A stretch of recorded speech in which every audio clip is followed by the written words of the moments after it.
No, because I thought I couldn't find my passport.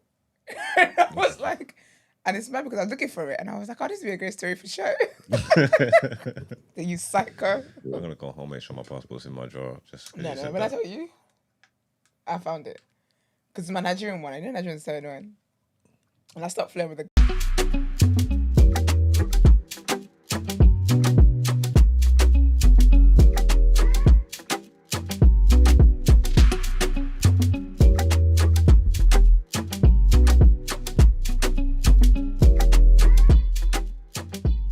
I was gonna be in. It's just me and you. We did.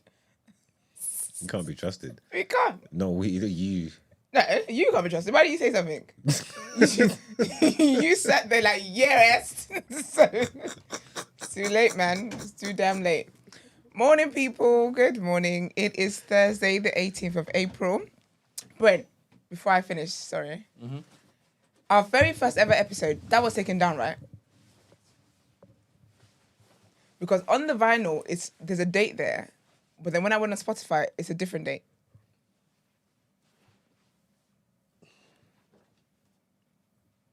Well, you're taking down too many episodes, you don't know anymore. I'm joking. Okay, because technically today will be our anniversary. Would it? Yeah, but if that episode was taken down... No, because we didn't record on Easter Monday. I think it's tomorrow. So tomorrow's anniversary? I believe so. For how long? 2 years. Swear to God. I don't swear to anybody, but yeah. Leave Jesus out of it. Morning, people. It's Thursday, the 18th of April. Welcome to TDA, the day after. Your favourite news platform and the home of popular culture as defined by the culture. And everybody is here. Okay, everybody's here. Let's introduce ourselves.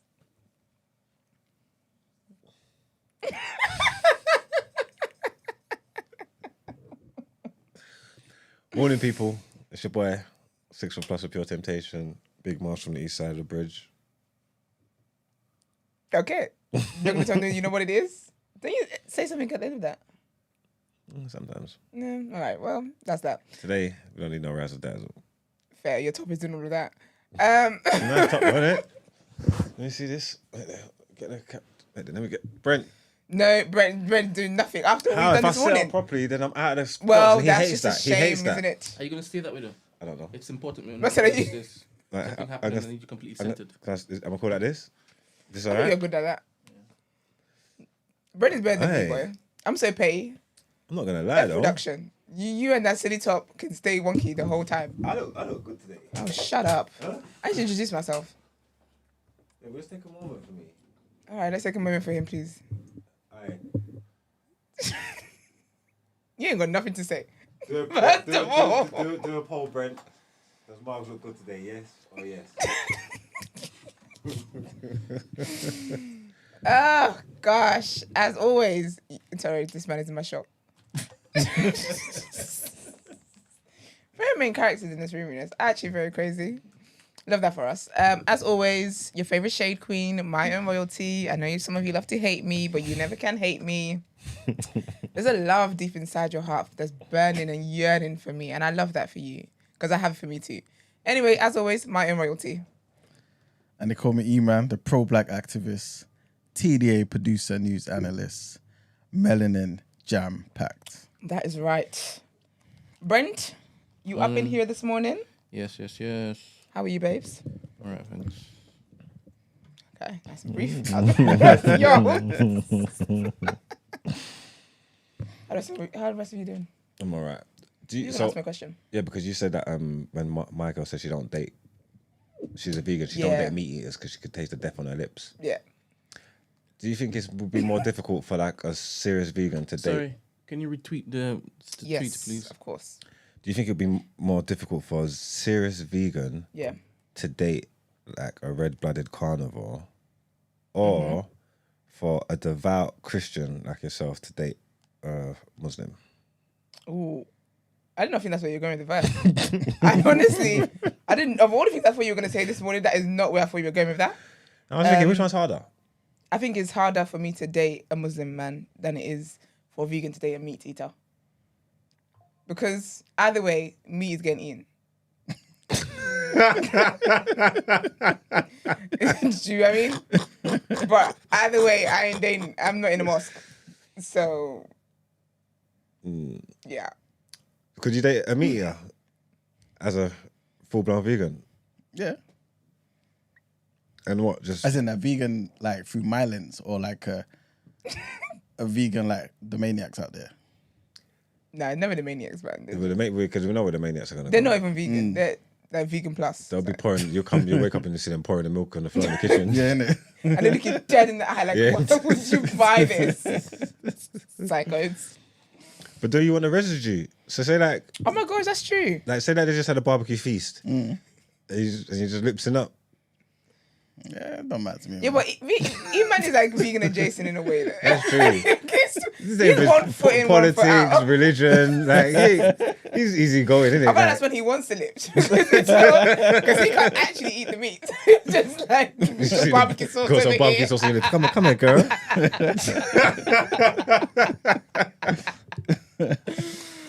Ah, dear. We got the vegans there. Very, very serious people. Thank you. I don't know who's worse, vegans or... yeah, I'm not going to say that people that might attack me today. I just don't think today's the day for that. I was going to ask another question. What question was I going to ask? I can't remember. Never mind. Anyway.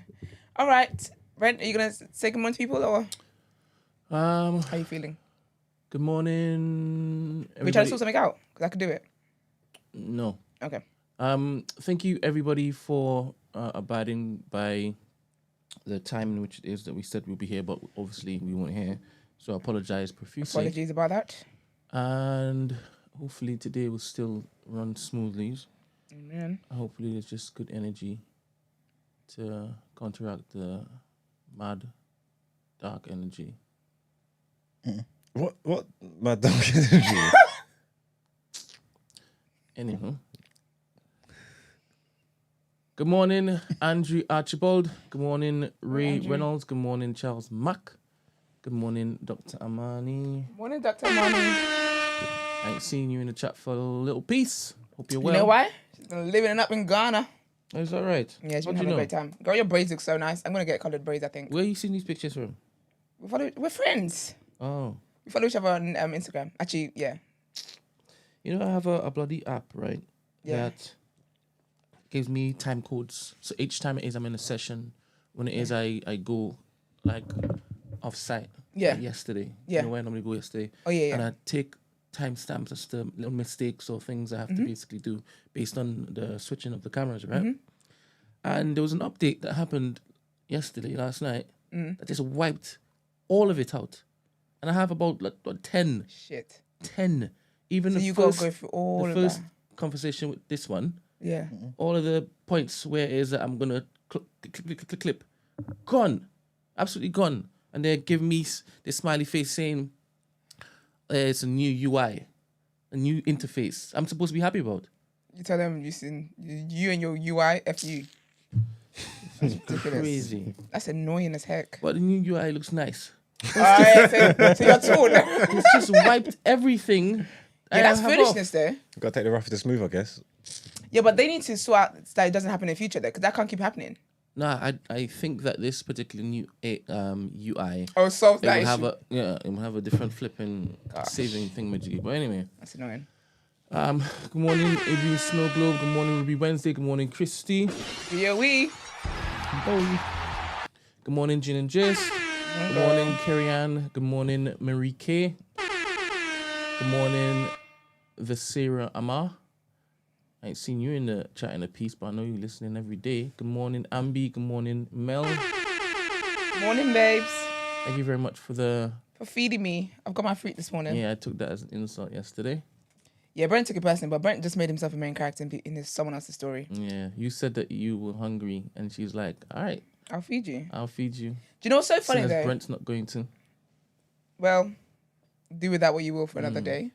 But you know what's so funny, though, and so great? Because remember when we got the code, and I said, if that was coming from a man, why are you sending me a code to spend my own money when you should be sending me the food? Yeah. But it was Mel, and she actually sent me the food. Yeah. Love you, Mel. Love you all the time. Morning, Davina, sending you love and light. Morning, DCS. Mooks. Good morning, Power Wow. Good morning, T. You say Mooks like that? T. I don't know how you pronounce it. The It's not Mux. Moukhs. Yeah, sounds about right. Yeah. Good morning, Star Crow. Good morning, Priz. Good morning, Quad Crow. Good morning, Cindy A. Good morning, Namdi. Good morning, Fabian or Fabian Ford. Good morning, Ramsey. Good morning, Maggie. Morning, Ramsey. Good morning, T. Good morning, Everest. Good morning, Esquire. Good morning, Sarah. Good morning, Adenuga. Good morning, Curtis Jackson. Good Child, there's morning, everybody here. Noreen. Good morning, Kwashi T. Good morning, Greek. Good morning, Bathroom Diaries. Good morning, I think Mercy Prestige already said. Maybe if I haven't, then cool. Good morning, Chims. Good morning, Dwayne. You handsome young Morning, man. Dwayne. What's your fine self? Good morning, I think that is it. Heather. Good morning, Ed. Good morning, Iman B. Good morning, Tracy. Good morning. All right, everybody's here. Jade. Good morning. Listen, we told them, and our community listen. All right, So I love them. Morning, y'all. Lovely. Hopefully, God willing, today's going to be a great day. Amen. A great day of change. Amen. Yes. And you will never look back after this. Amen. True indeed. Or whatever, backward never. All right, then. Have we got a comment from Spotify before we crack Sure on? do. You know who it's from. Curtis Jackson. Curtis. I haven't heard from my babes in a while. Says, Esther's natural hair is gone. Well, Curtis, I was in a pickle. Okay? I was going through some things. Anyways, Esther's natural hair is gone. The natural hair was really giving Nubian princess, starstruck eyes. It made me want to hit her with the grand rising empress. Again, beautiful, beautiful natural hair though. Thank you, babes. Yeah, I'm definitely a grand rising empress. Actually, to be fair, I feel like the Curtis, we're there. It can run with you. You can give me a grand rising empress. I guess it's when the random men on Brixton High Street whisper in my ears. just freaks me out. Why are you whispering in my ear and I don't know you? Big up Caribbean men though, Jamaican men. I'm not sour or sad because of Arsenal. No way. I'm actually very proud of Arsenal. But I'll get onto that in the reaction, to be honest. I did ask Emmanuel, I did ask Margs to bear with me with any football chat. I already wanted fresh right at the top. Because Mark was doing too much. He was doing far too much. Way too much. I asked him to wear new black garments today, and he deliberately didn't. And he came in with the wildest excuse, wildest reason, wildest justification for not doing this particular thing. Everybody else has it, you know. But this guy is coming with a united top because he wants to literally just... Do you know what it is? I do you know have what a ghost. I feel like maybe you shouldn't have told him. I think because... Did you tell E-Man? I told everybody. Oh, I didn't get told. Not me. But I knew to come in that because of what today is. Yeah. So I really feel like he would have done that. But Margs has this thing where you can't tell him you can't just tell him what to do. I was No, nearly you're a liar late. because you're already smiling. Well, it doesn't change the fact. I was nearly late looking for my jumper, and I am dumbfounded or bamboozled. I don't know where it is because I hanged it up yesterday on a hanger, and I couldn't find it. I was going to be late. You wouldn't have believed me because I don't know where it is. I'm saying it don't make sense. Huh? I feel like you didn't want to see it. Because I didn't even know Brent asked you to do that because he came in talking about he's got a ghost in his house. And I said, okay. Because the hoodie's just gone. He said it was gone. But the thing is then, he was then talking to Brent about Arsenal and whatnot. Tried to put it on me because I said they would lose yesterday. But they lose quite often. I don't think I'm... Okay, there's that. But then I just found him like admiring his top a bit too much. He was like, oh, such a nice top. He was like, oh, you know, when they did this top, they really... Like rent was due kind of thing. They really put their foot in it. Then I clocked. You're talking about football. You're trolling Brent. You're making a point. And then I even said, that's funny because you really came here talking about you couldn't find TMB.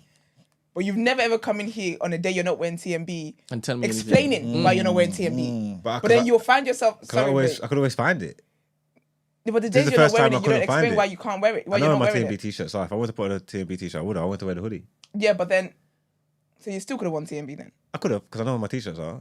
Are you in a t-shirt now? No. All right. Are you in a top? In a short sleeve top? Yeah. Okay, so you could have worn the TMB short sleeve top. Yeah, but I didn't want it. I wanted to wear a hoodie. Why? Because I wanted to wear the new black hoodie. Yeah, but it's still black. The t-shirt is just the arm. The only difference is the arm length. Yeah. I think you just need to admit that you did what you did on purpose. I promise you, I don't know where the hoodie is. Like, I'm not joking. I'm so confused. No, but it's the fact that you had like an alternative. But this is the verse. My thing is, this is the verse you went with. That's my thing. You could have won anything else. This is what you went with. And you've been admiring your... No, it is a nice top. Okay, see? It's a collaboration with the Stone Roses. It's limited edition. It's not really... First of all, do you have a discount code? When you're telling people... No, I don't. I should see if I can generate one. But come on, man. Yeah, Brent. I don't think you should have told him, man.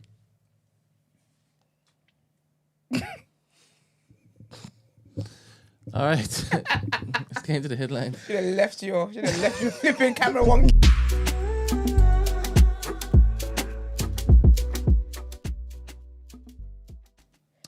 All right, guys. First headline. Apparently, the UK is suffering the worst labour crisis in the West. Mm-hmm. Labour? The UK. Oh. Yeah, suffering the worst labour crisis. Okay. So the OECD, which is the Organisation for Economic Cooperation and Development, according to their figures, have said that the UK is suffering the worst or largest labour crisis in the West amid a surge in long-term sickness. The proportion of people working or looking for a job has fallen by more in the UK than in any other rich Western country since the onset of COVID. Only Costa Rica and Colombia have suffered greater falls amongst the 38 mostly rich nations in the OECD.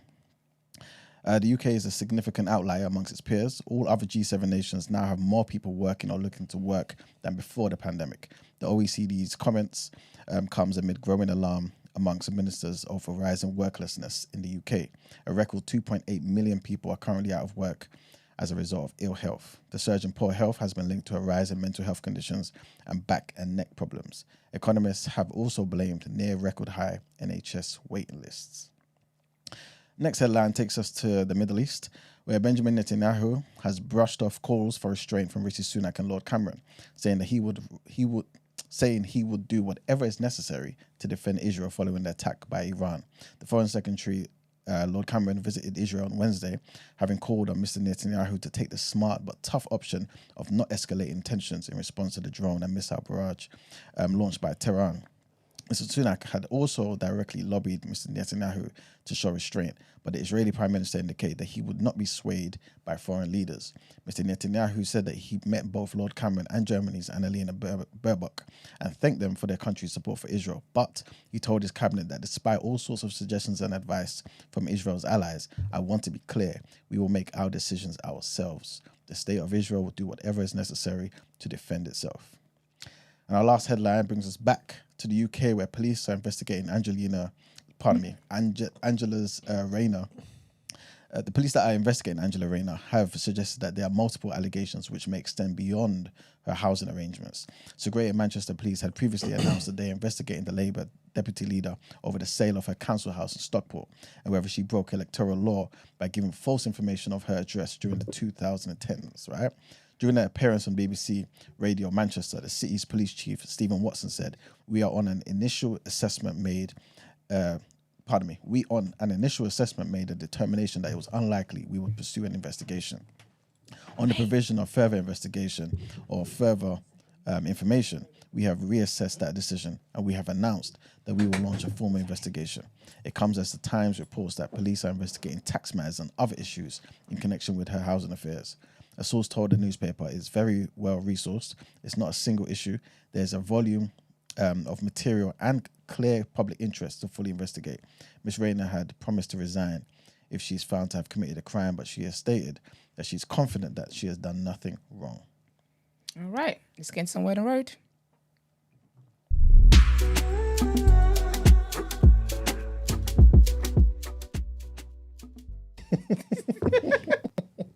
You know, we try to sing along to a track, but then you're behind and just stop it.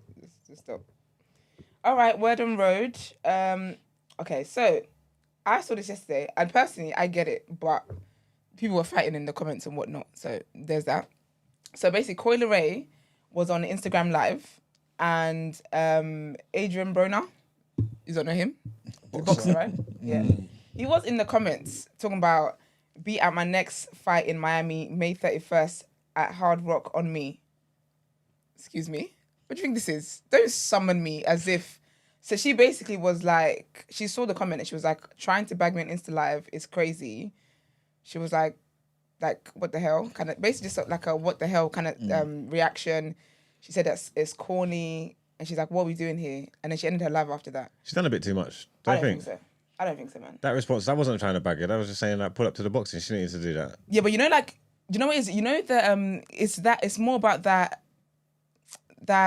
what's the word I'm looking for? You know the whole thing about you flew a girl out and da da da da da, and like it's not a good look in that side of life for the Americans. Do you know what I mean? Being flew out by an athlete, it's like essentially you're just a link kind of thing. Yeah, man, it wasn't it, man. Yeah, It was distasteful. He's got a fight. He's saying pull up to the fight. It's on me. I got you. Like, Yeah, but you could have done that on my DMs. He wanted to make a scene, and he got a scene. I think so. I think the response was a bit harsh, man. She didn't need to act like that. I thought it was warranted. I thought it was perfect. Well, you would. You walk in the same spirit. Yeah, definitely. In the same spirit of you speak to me like a lady. Don't be in my comments trying to act like you're a big man over here and you got money, you got da da da da. Okay, if you want me to come to your fight, come to your fight, but DM me. Don't make a scene in public. Ew. Anyway, so that happened. What happened? Oh. And then, what's it called? Yeah, and then GloRilla was arrested for DUI. I don't know why Americans keep doing this. This is very serious stuff over on their side of town, isn't it? But she's basically arrested for DUI. Yeah, basically. Why do they always release people's mugshots for? Like, what's it got to do with anybody? I think it's public records. Yeah, but So if you're a celebrity, dude, it's the first thing they do, boy. Yeah, they're always doing it. Like, I'm saying, like, what's it? Why are they always in people's business for? I know. Like, I love it though. They're looking like a sad criminal. Sometimes they look rough, and it's funny because in all the articles they always post it up. I think she looks cute in hers. Where is it? I'll find it. But yeah, so basically the police officer said he could smell weed and also what's it called, alcohol from the car at traffic stop. This is at 4:00 in the morning over on that side. Apparently her breast was exposed at some point during the exchange, and they had to let her know that her breast was up. So embarrassing. But yeah, she did say that she drank earlier that evening, but she felt like she was good. She was in a good position to drive, essentially. But yeah, man. So that's that. I don't know. I don't know if she's had any priors of this or whatever else. Right. So we'll see what is to come. Brent, Mark's thing. Yeah, just now. So yeah, there's that, and then also Kanye. So I never thought I'd see the day in recent times. I'm on Kanye's side. I'm on his side. I don't promote violence, but I do promote violence when it is in support of women that have been attacked. So trigger warning. Sorry, right? But allegedly, right, some man groped his wife, and groping is when you go and touch a woman in her privates with no consent, like a stranger. Randomly, apparently, just grabbed her up, and he punched the man in the face. As he should. Mm-hmm. As he should. I'm here for that. But apparently, yeah, he put his hand under her dress and grabbed her waist and blew her kisses and whatnot. Yeah, man, very inappropriate. No, so I'm absolutely here for that because hella men be groping people. I don't understand. Nice what settings were they in? What world do you do this? Mate, I've been groped before. It's wild. It's very, very wild. It's very wild. Like, it's very mad. It's literally out of nowhere. Sickos. And they just walk away as if nothing happened. So I think I'm here that he flipping punched the guy in the face. But yeah, so apparently he's a wanted suspect. Well, he's not wanted. He's not wanted. They know where Kanye is. Everyone can find him. Find him at your nearest, I don't know, street corner, complaining about they and them and stuff. But basically, yeah, he's been named as a battery suspect by LAPD for punching the guy. And basically, the police they're trying to say in the reports that it's apparently because he pushed her. But his reps are saying, nope, we're not having that. He did more than pushing her. Like, he didn't just push her or it's like a little barge or a little nudge. No, he actually inappropriately touched her. So, yeah, there's that. So, free Kanye, in other words. What else is there? Oh, yeah, this is really good. The Rye Lane. You guys remember the film Rye Lane? Mm-hmm. So one of the stars on there, his name is David Jonsson. He's writing out his own comedy series, his own comedy drama series. Okay. Which, yeah, if I'm sick, I'm here for it. Love black excellence. And essentially, I think it's called Hype. It is called Hype. And it is about 4 friends in East London. 4 friends in East London who attempt to enter the world of fashion retail. Here for it, man. It's not every day black people should only be allowed to make gang stuff and people die and traumatic stuff. Sometimes it's just nice and fun things. But yeah, so it's a 4-episode series. And yeah, man, and we'll explore the black culture's influence on British fashion through the lives of the friends who embody a culture of hustle. And we do know that in London. Yeah, I'm here for it, man. I really love this. I think this is amazing. He's working with some big names and respected names as well in the film industry and stuff. So that'd be really, really cool. Yeah, I'm here for it. Big up Black Excellence. Also, speaking of Black Excellence, Kid Cudi is engaged. So he posted on Instagram yesterday. He posted a picture of him and his fiance, and he said, "My fiance and Lola at the Knuckles premiere. This amazing woman makes me so happy. She's everything to me, and I'm so excited to share this news with you all. Life is wild, and right when I felt my future was uncertain, it became crystal clear with Lola. Oh, beautiful. Happy Cud in full effect. Congratulations to him. You know, I love a love story. So is that a Lola or is it a Lola? You know what? I think it's a Lola. I think it's a Lola. Let me see what she looks like actually. So Kid Cudi. Because when I saw Lola's cupcakes, I thought it was Lola's cupcake. I can't lie to you. I thought, oh, wonderful. Nope, it ain't. I think. Let's see what she looks like. Yeah, she's a Lola. She's a Lola. She might be mixed with something. I'm not sure, but. Well, was she ambiguous? Well, to be fair, she's like a white woman to me. But I don't think I'm the one to judge on these things. Oh, she's white as the day she was born. Yeah. Oh, right. So, about the day she Definitely was born. Yeah, so she's a Lola. Big up Lola, though. Yeah, big up her. Love that for her. And then lastly as well, officially, Ashanti's announced her pregnancy. I'm so happy. Nice. Congrats, that's the man. only person that should be getting back with the ex. All of you that keep seeing this, because some of you just wanted an excuse. I was talking to my sister about this. I was like, women just look for any kind of sign. Women are always asking God for a sign.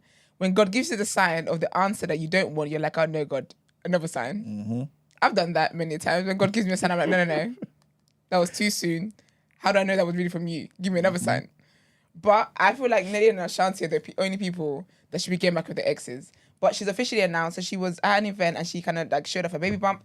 But also on Instagram, in collaboration with Essence, it's basically set that she's going to perform. And then everyone's like, Ashanti, how long do you need? How long do you need? Da, da, da, da, da. How long do you need? And then she comes out, she's like, about 9 months. So cute. I love the production of it all. But I love Ashanti, man. Love Ashanti. And I just think this is wonderful news. So congratulations to her and Nelly. And that man's been smiling ever since. He's been like, I never even knew Nelly had teeth like that. I've seen his teeth more than I've seen my teeth. It's crazy. So you're advocating for spinning the block now then, yeah? I'm advocating for Ashanti and Nelly spinning the block, not your average person, no. So the old boy can't spin the block? You've been trying to, no. This is hypocritical. It's not. He's going to watch this scene, you get so happy about Ashanti and... No. Okay. No. Well, he knows where I stand there. I've made it clear.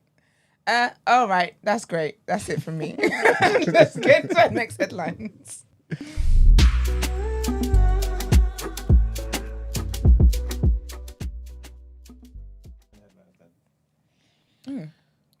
All right, so next headlines. This may be a potential topic of the day tomorrow, But long story short, paediatricians have urged that laws must be changed to ensure smacking a child is not seen as acceptable in any circumstances. The RCPCH said amendments to the Children Act 2004 for England and the Law Reform Order 2006 for Northern Ireland to remove the reasonable punishment defence from all UK law are long overdue. Professor Andrew Rowland, who's a consultant paediatrician and RCPCH officer for child protection, said that the laws around physical punishment as they stand are unjust and dangerously vague. They create a grey area in which some forms of physical punishment may be lawful and some are not. He said that he was regularly faced with situations where it is alleged that physical punishment has been used against a child, but that the vague nature of the laws make it extremely challenging to talk to families about the rules and therefore more difficult to talk about the best interests of their children. He also added that this lack of legislative clarity can even add an extra layer of complexity when trying to identify cases of child abuse. Next headline, and Donald Trump met a stern rebuke on Tuesday from the jurist presiding over his criminal hush money trial, with the judge warning, "I won't have any jurors intimidated in this courtroom." Trump's apparent misbehavior did not derail the trial's progress. 7 jurors were picked by the day's end. The judge made a comment. The judge's comment came shortly after jury selection resumed after lunch. Trump's team had found video on one possible juror's social media that appeared to show a street celebration over his loss in 2020 election. She was called in to answer questions about it, and when she left, the judge directly addressed Trump's lawyers. And our last headline, trigger warning on this one, guys. And the Met police officer, the Met police said that the officer had responded. So this entire article is about a man who was arrested after a police officer was stabbed in North London, right? So the Met police have now said that the officer had been responding to reports of a man with a knife in Mandeville Road in Enfield on Tuesday afternoon. So the 30-year-old man was later arrested on suspicion of attempted murder after the officer suffered a serious shoulder injury. Other officers disarmed and detained the suspect and gave their colleague first aid treatment, which included using tourniquet, whatever that is. Tourniquet. The injured officer was taken to hospital where he is said to be in a stable condition. The Assistant Commissioner Matt Jukes praised his immense bravery, and the local community, he said, can be reassured that the incident was dealt with swiftly and that a thorough investigation is now underway. And that's it for the headlines. Time to pay the bills. Let's get into our What You Saying topic of the day.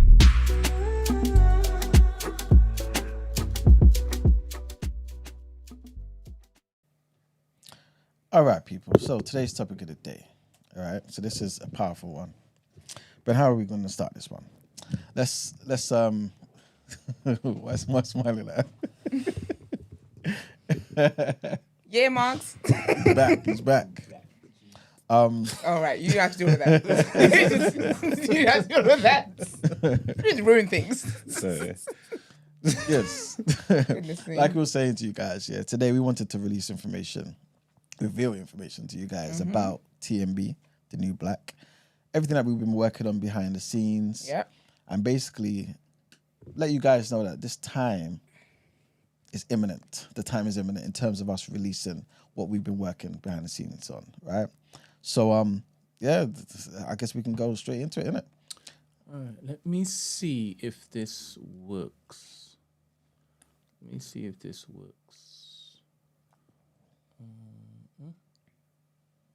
you see that? Yes, sir. Oh, y'all can see in the room? Yeah. All right, okay. You're centered. Margs is centered. Oh, I like that little cool box on the side. All right, cool. All right, cool. So, welcome, everybody, to my silly presentation. Not silly. So, the new black, I'm not sure if anybody or everybody understands what the new black is, but let me just quickly give you a little synopsis. We are a startup media company with 3 verticals. Esther, do you know the verticals? So don't put me on the spot like that. Marks, do you know the verticals? What is this particular business model going to be? You're going to tell me right now. How about you, Emmanuel? Of course, Emmanuel knows. Of course. Well, we need you, Brent, to tell the people. It's best He said that the time way. is now for you to tell the people. You know what I mean? Because you know I'll go on for days. So let's be streamlined. That's true. You know you bring other people in. So the verticals are as follows. 1, expansion of my current studio. Yep, expansion of the current studio. I knew that. All right, then. Number 2, since as you knew the first one. Oh. Number 2. You don't do too much. All right. And number 2, Emmanuel? Yes. Okay. Number 2 is a podcast network. Absolutely. I knew that. The first podcast network for Black Britain. Oh, sorry. Do you know what I thought you were going to say? In my head, I heard you saying the first podcast show of the network. And I thought you were going to shout out TDA. So I was like, my bad, y'all. All right. When I say podcast network, I am talking about a network with shows that cover all fields of interest and industry. Everything. But for Black Britain. You understand? Amen. And the third vertical Speak on it. is, now that you know the first 2, Esther, what's the third one? Sorry, this is intense. I've got stage fright. Marks, I've I've given you the first two. There's going to be one more left. The media network. The media network is essentially the podcast network. Oh, okay. Within the expansion, we've got the podcast network. I thought there was only two. What's the thing that's going to scale? What's the thing that all the investors are going to be really, really, really, really licking their lips for? Especially in this age and The opportunity for investment. Definitely. Emmanuel? Investment. Look at this guy. You know what I'm saying? Distribution platform, the tech. Yes, 100%. Do you understand? When I say distribution platform, do you know what I'm talking about, Esther?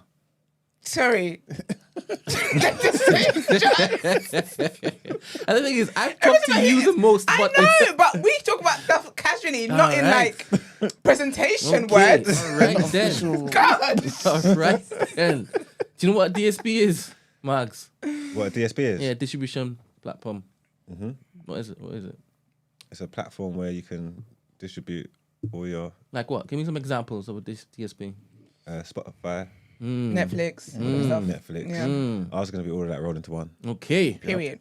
So that's what this particular initiative is. The New Black is a startup media company that has 3 verticals. Now, currently in this studio, do we kind of not have that on a small scale? Basically. Potentially. Yeah. Right? I have this particular space. I can have 7 shows during the day, back And to you back do. to back to back, right? I can have that as the network, 7-show network, right? And I can use YouTube in order to Distribute. broadcast Stuff, it, right? yeah. Cool. So this particular project is just expanding on what I currently have, right? Yeah. However, over the years, what have you seen from this particular small space, Mags? What have you seen grow from this particular small space? Some of the best black podcasts in the Talk country. it up, because you are in there too. Facts. Some of the best. That's big facts. Some of the best and biggest black podcasts in this country are all in this room right here. Do you agree with that, Esther? Oh, absolutely. How 100%. about you, Emmanuel? 100%. You know what this is? This is the Big Bang. So you know how you had the universe 13.7 billion years ago come from that dense, infinitely small moment. This is that. If you subscribe to that, I mean. Yeah, exactly. But you get what I'm trying to say. You need to be a know what I'm believer, saying? right? Believer. Fair This enough. is that spark. Now, I do believe that every single viewer or listener, whether they listen to 3 Shots, The Receipts, Laid Bare, No Behavior, Black Girls, and anybody who has tuned into anything from out of this particular room is a believer. Do you understand? Absolutely. Now, I have seen over the years A, B, C-list celebrities come through here to my humble abode and sit down with these particular voices. Do you understand? I've seen people come and sit on this couch, talk to you, Loons, and Beanos. I've seen the same with 3 Shots. I've seen the same with Receipts, and I've seen that we have something here that we can build on. There's a foundation that's being built. You know how every time, like any music conversation comes up in the UK about rap, and you seem to find your way in there because you are the genesis. Do you understand? Sometimes you have to remind people because they seem to forget. Do you understand? So I kind of saw this as a spark that if given room and oxygen, it could basically be built into something that could help the community. And as you know, I care about the community. Even though large parts of the community don't care about community, we've been politicking, we've been theorizing in this room every single day, knowing full well what it is we are building behind the scenes, because it is community first and last with all of us. You believe that? Alpha and Omega. Do you believe that? Absolutely, man. Do you believe that, Emmanuel? Speaking facts, man. All right. So over the last few months, we have been working diligently. We have been talking to many of the people within the, I guess, the cultural creative space, right? All the tastemakers and trendsetters in this community of ours about this particular vision, right? And we've asked them to basically throw their hat in the ring. Yep. We've asked them to step up and be counted for the people. Yep. That has been the resounding message I have been asking or putting to them each time. this is going to be a selfless act. Even though everybody's going to benefit, it's going to be selfless so that we can build infrastructure for Black Britain. It's all about building infrastructure for what, Manuel? For Black Britain. For Black Britain. We've been talking about, we've been complaining for years. All we do is, war is who? Boy, War is who? War is every single time. No more though. Topics are generated for our podcast, our topic of the day is because of the crying and the crying and the crying. And Imara gets vexed sometimes saying, why can't we just do for self? Do for self. Why can't? But sometimes you need to be able to see what that actually looks like. Absolutely. Right? I think there was a few months ago, we talked about how could we actually make a tangible difference? And we said that within the media space, we understand its power and influence, right, Emmanuel? And if we're going to be doing anything tangibly, we need infrastructure in the media space. We need to be able to monopolize our voices in order to create anything that resembles change, right? So, like I said, I talked to quite a few of the people that you know very well, whether it is that you've listened to them over the years, whether it is you've come and you've seen them sit on our couch as a guest. And I told them we need to do something. We need to do it in this particular period of transition. I feel that within the last, 10, 15 years, Black Britain has been showing that they can say F you to the machine. Look at your podcast, Max. Loons came out of jail and you've changed his life overnight.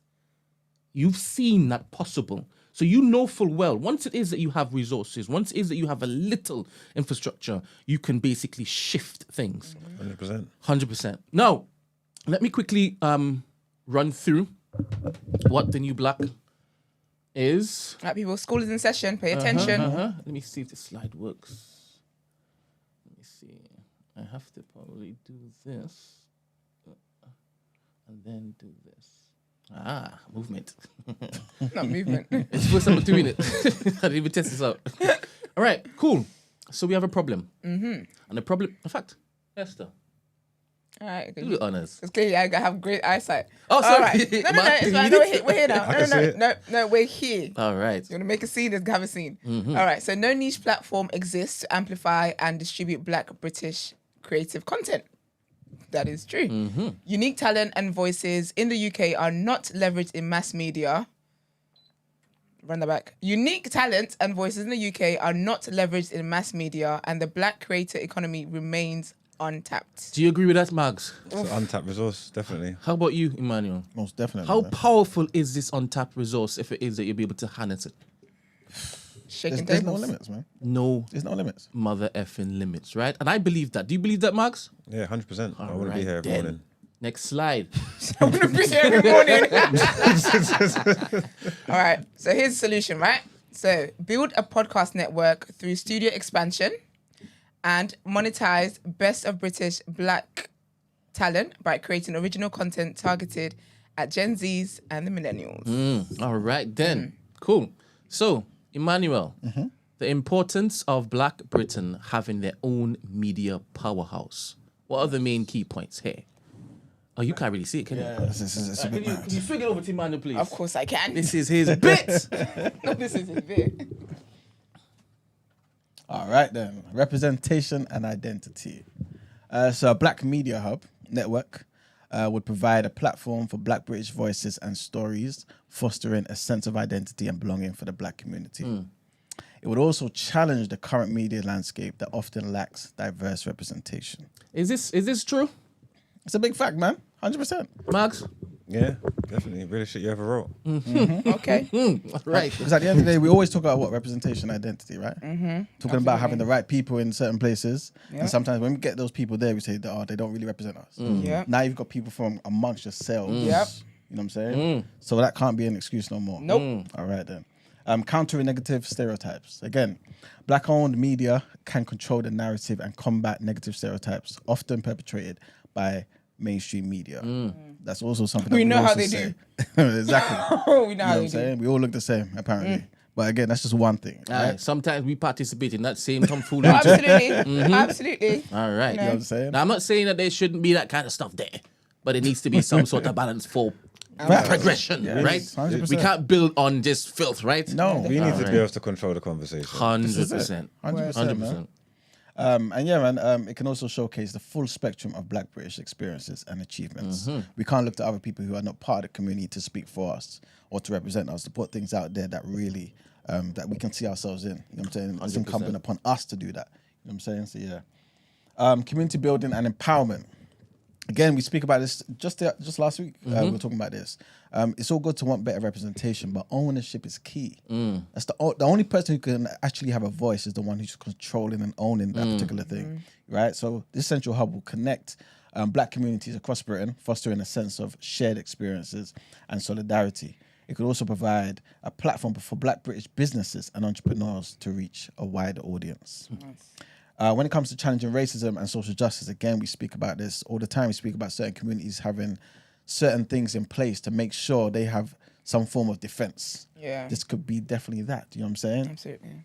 So Black media can be a powerful tool for giving voices to issues of racial injustice and discrimination in Britain. It can also hold institutions accountable and advocate for social change. Do you know how powerful that would be if it is that we can mobilize and hold institutions to account? Do you understand what that would mean if it is something happens with one of ours? I know. Take the latest, was it Brixton? Yeah. With the dragon? Is it Brixton? Is it Peckham? Peckham. Yeah, Just Peckham imagine Head if it is that we had an entire machine yeah. behind us to say, all right, we are going to basically mobilize. We're going to arrive at this particular place. This is what we're going to be doing. This is what we're not going to be doing. And we let everybody who consumes the content on our platform know about that across all of the shows. Do you understand how we shut stuff down immediately? But you know that even some things wouldn't even happen because people are aware that Thank you very much. there's something in place. Should anyone start acting stupid, there's already something in place. And that's why I keep saying I envy certain communities where they have federations and foundations of power. Yeah. So that, hey, let me not even go to say a thing or do a thing because of fear of that particular machine being mobilized to actually do something. Because So Black people, we do show up and show out. We just don't have the machine there. 100%. Do you know what I mean? So All right, next slide. This is obviously one that you guys know I care about. it's killing me. I can't even see anymore. So I'm just taking your word for it. Economic opportunity. Oh yeah, this is You it, know what I'm bad saying? boy. Economic opportunity. Let's have it. A thriving Black media network would create jobs and economic opportunities within the Black British community. It would contribute to a more diverse and inclusive media landscape in Britain. Let me add another point, Brett. It will prevent us from begging. No more begging. No more asking for this, that, and the third. It's demand. Demand or do for self. That's it. There's no more, oh, please, what about Please, us? sir, can I have some more? Forget all of that. That's childish. You know what I'm saying? Now we do for self. 100%. All right, then. All right, so many of y'all would have remembered Radar. You remember Radar, Mugs? Yeah, I've been on there. Radar Radio. Yeah, remember when it used to be the cultural check-in point for the I think scene? that's where I made my first Free Shots appearance. All right, then. All right, Oh, then. yeah, features one there. Big up free shots. Yes, so we need our own media hub where everybody that is a visiting celebrity or person, I don't know, from Africa, America, Australia, doesn't matter. They normally come through here, they pass through BBC, pass through, the normal media ones. Media run, We need our own for them to pass through. And you know full well, if it is that we are controlling the culture, we're curating the culture, we're setting every single trend that's in the culture. I'm not just talking about Black culture. We are The culture. popular culture. Absolutely. We are youth culture because we influence youth culture. Do you understand? Absolutely. So once it is that we have our central hub, they're coming through there and saying, all right, anywhere I'm going to be doing my exclusive or announcing this, that, and next, it's here first that I am touching down. Yep. If we are able to do that, we now flip everything on its head. We can join everybody else at the seat of the table, at the head of the table. All right. Period. You At better the top head that. of At the the head of the table. table, honey. All right. I just want a seat on the head. I want to head of the Tribal table. Chief. All right. Pew. Not pure. This is And some of you all obviously have already seen a few of these images, obviously, but everybody in the TDA chat has not. Yeah. This is a floor plan of one of the spaces that we're looking at, right? This is the expansion of the studio aspect of the project, yes? 3 verticals. Remember what the 3 verticals are, people? Absolutely. Expansion, the podcast network, and the DSP. Okay, I pay attention in class. That's infrastructure, baby! Okay. All right, then. All right. So, in this network, Emmanuel, what type of shows are we looking to basically bring to them? Without talking too much about the specifics you can't and the spill Because we details. can't. Please. You know, we what I'm can't. saying? We didn't get them to sign NDAs this morning. We can't. Exactly. But yeah, as you can see on the screen, man, it's going to be loads of. The best way, I guess, would be to kind of talk about the equivalents that's out there. So Breakfast Club, Just move a bit. just stand up here, if you don't mind. TDA, We've already started. you know what I'm saying? What's that? The Daily Show with Trevor Noah, of course. Mr. Graham Norton's show, Talk Sport, Loose Women, the equivalents of those. When I say equivalent, no copycatting. No. No. Just to help you understand. Just for that's- reference points. Exactly, just for reference points. Again, TDA is not like Breakfast Club. One is superior. You know what I'm saying? So exactly. Okay. That's sort of thing. But yeah, like Ben's saying, just as a reference point. But yeah. Thank you very much. All right. So, how can we achieve all of this? Right? These fantastic things that we're seeing and showing you on the screen. All right. Like I said, we've been working diligently. For the past 2 years, the New Black team has been talking to everybody that would listen. We have been asking our network. Sometimes I'll come to Margs and Loons and say, hey, I'm looking for something from somebody. Can you point me to somebody within your network that I can basically chop it up with? And everybody, whether it's Taser, whether it's Marvin, whether it's Tolly, they have been introducing me to the right people. Like I said, I have spoken to your loved ones and they have turned up for community, right? This is the biggest kept secret over the last 2 years. And it needs to be seen, realized. Now, we are going to be having a live show. A live show of live shows. Like you've never experienced before. Ever. This year, we plan to have, for the first time, give me some horns. That's right. Every single podcaster you've come to love and adore are going to turn up for the people. Yep. And they're going to be on the stage, not at the same time. No, that's too much. Not the same. That's a bit too much. That's a bit too much. But they're all going to be represented in some form of fashion at this show. Yes. You're going to have your 3 shots. Okay. You're going to have your no behavior. Okay. You're going to have your receipts. Okay. You're going to have your 90s babies. Okay. 90s babies. You're making me sick. Everybody who actually cares about building something, Yeah. legacy for this culture in which we occupy, we push, but we don't get the credit for it, by the way, economically. They have said, I will answer the call. So they will all be on this stage on that particular one-off evening. Yeah. However, it's not going to be like any podcast you've ever seen before. Yeah. It's not going to be a podcast show. It's going to be a cultural showpiece for Black Britain. You're going to have a little sprinkle of who? Little artists. We're going to entertain you. Yep. We're going to entertain you. We're going to have some skits. We're going to have some conversation. But most importantly, we're going to introduce change. Absolutely. We're going to give you an insight into what the future could be like. From the voices in which you never thought would be able to come together as one and say, we want to build this. Yep. So, this is going to be a fundraiser.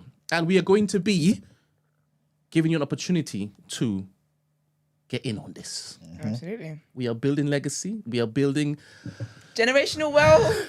what I would say is Black Britain's version of Very the important. BBC. We're going to be a foundation. We're going to be a trade body. Yep. Yep. And you are going to be able to buy equity. We're not just going to be asking for handouts. Are we, Emmanuel? We're not going to be begging. Nope. We're building something. And again, we've had conversations and agreements with all of these people that are going to be turning up. Yeah. All these names I've just mentioned, They're on board. we have agreements with all of them. Absolutely. And they're all equity holders in this project. They are already. Did you receive your share certificate? Yes, sir. Did you like them shares? Yes, sir.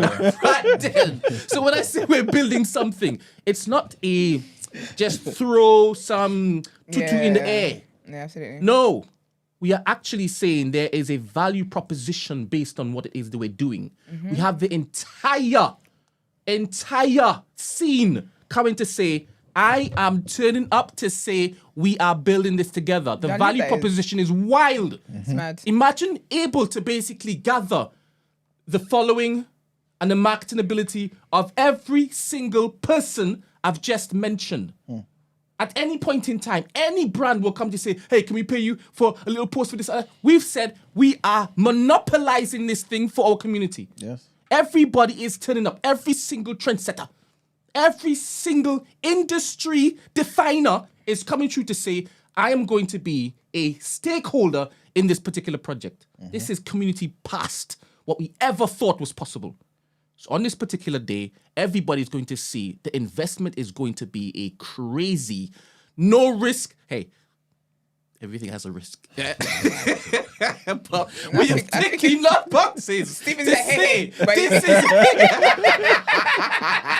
too far. You know how VCs are normally looking for like a unicorn, like a big white whale, where all of the pieces of the chair, we just need the bloody capital to be thrown in. All right, we don't need the capital. If you want to get involved in this, hey, it's all good for you.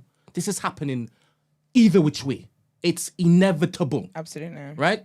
Now, before this live show, there'll be a couple campaign videos that are going to be dropping. We're going to make as much noise as possible. The tagline for The New Black is "In the pursuit, disturb everything." You like that, right? Oh, love You that. like that vibe, right, Mr. Killy? Disruption. In the pursuit, Killy? disturb everything. And we are hoping to disturb everything with these campaigns that we're going to be dropping. The first is going to be a piece, and you're going to enjoy it, but it's just going to be a taster. Just to let you know the vibe we're on, what we believe, why we are doing what we're doing, who we're standing up for. It's going to be obvious. It's going to be followed up by an announcement by myself. Yes, I'm going to be on camera. Ooh! I'm going to be on camera. Ladies, hold your panties. Men too. Diddy. Everybody, hold on to your wigs, everybody, child. I'm good. I'm good. Y'all do Hold what you on need to to your do. wigs, But okay? the most important thing is that y'all understand. I'm aware of what is in front of us. I'm aware of what might happen if it is that we say we are all looking to change the status quo. I'm aware of that. And I'm uniquely aware that the space in which it is God has provided the resources for me to create here Absolutely. has allowed a lot of people to put their faith in me, their trust in me. And I do not take that lightly. Every single day, Esther knows I do not take that lightly. No, it does not. So I'm going to make sure, even getting this together, we have made it so beneficial to every single party. This is not a just help a one individual type of thing. It needed to be a proof of concept that we could all do something without stabbing each other in the back. Yep. With this mentality of this crabs in the bucket, all of that needed to be just obliterated. Yeah. And we've done that. However, I know that this particular initiative needs a face, needs a brand, needs a voice, and everybody should know by now that I only care for others. I care for my loved ones. I care for those who are family. And I now have an extended family, and I must make sure that everything goes how it needs to go. Legally, it needs to go swimmingly. Yeah. If there's anything that crops up that needs addressing, it needs to be done transparently. So I'm going to be putting my face to this, and I'm going to make an announcement. After that is going to be the main campaign video. The one that everybody has turned up for. Boy. Everybody has turned up for this particular video. And it is not long. I would never say it's long because I have attention span. But for those... It's everything you need to know. But for those who get triggered by... Timestamps. Yeah. Yeah. It's gonna be a little 10 minutes, but everything in there you need to take in, absolutely. because everybody has turned up and has had their say. So when this drops, I need everybody to watch it. I need them to share it. I need them to quote tweet it and leave their particular take on it. Yeah. I need them to send it in their WhatsApp groups. I need them to push it. Now, there is a reason as to why is we're telling the TDA crew before we let the rest of the world know. Yeah. Sure. We always give you guys exclusives. Absolutely. And we would love for our TDA community to have the first pop at getting involved in this. I know you guys would support either which way. I know some of y'all have been dying. Brent, when are we starting this? Brent, you show me this start next. When? The time is now. Okay. The time is what, Emmanuel? Now. Time is now. So, you've heard me talking about Stephen now and again for different reasons. I think you've even heard Stephen. They've heard Stephen. You've heard Stephen. That time when you saw why you could run faster than Stephen? Yeah, they heard Stephen. They once know. All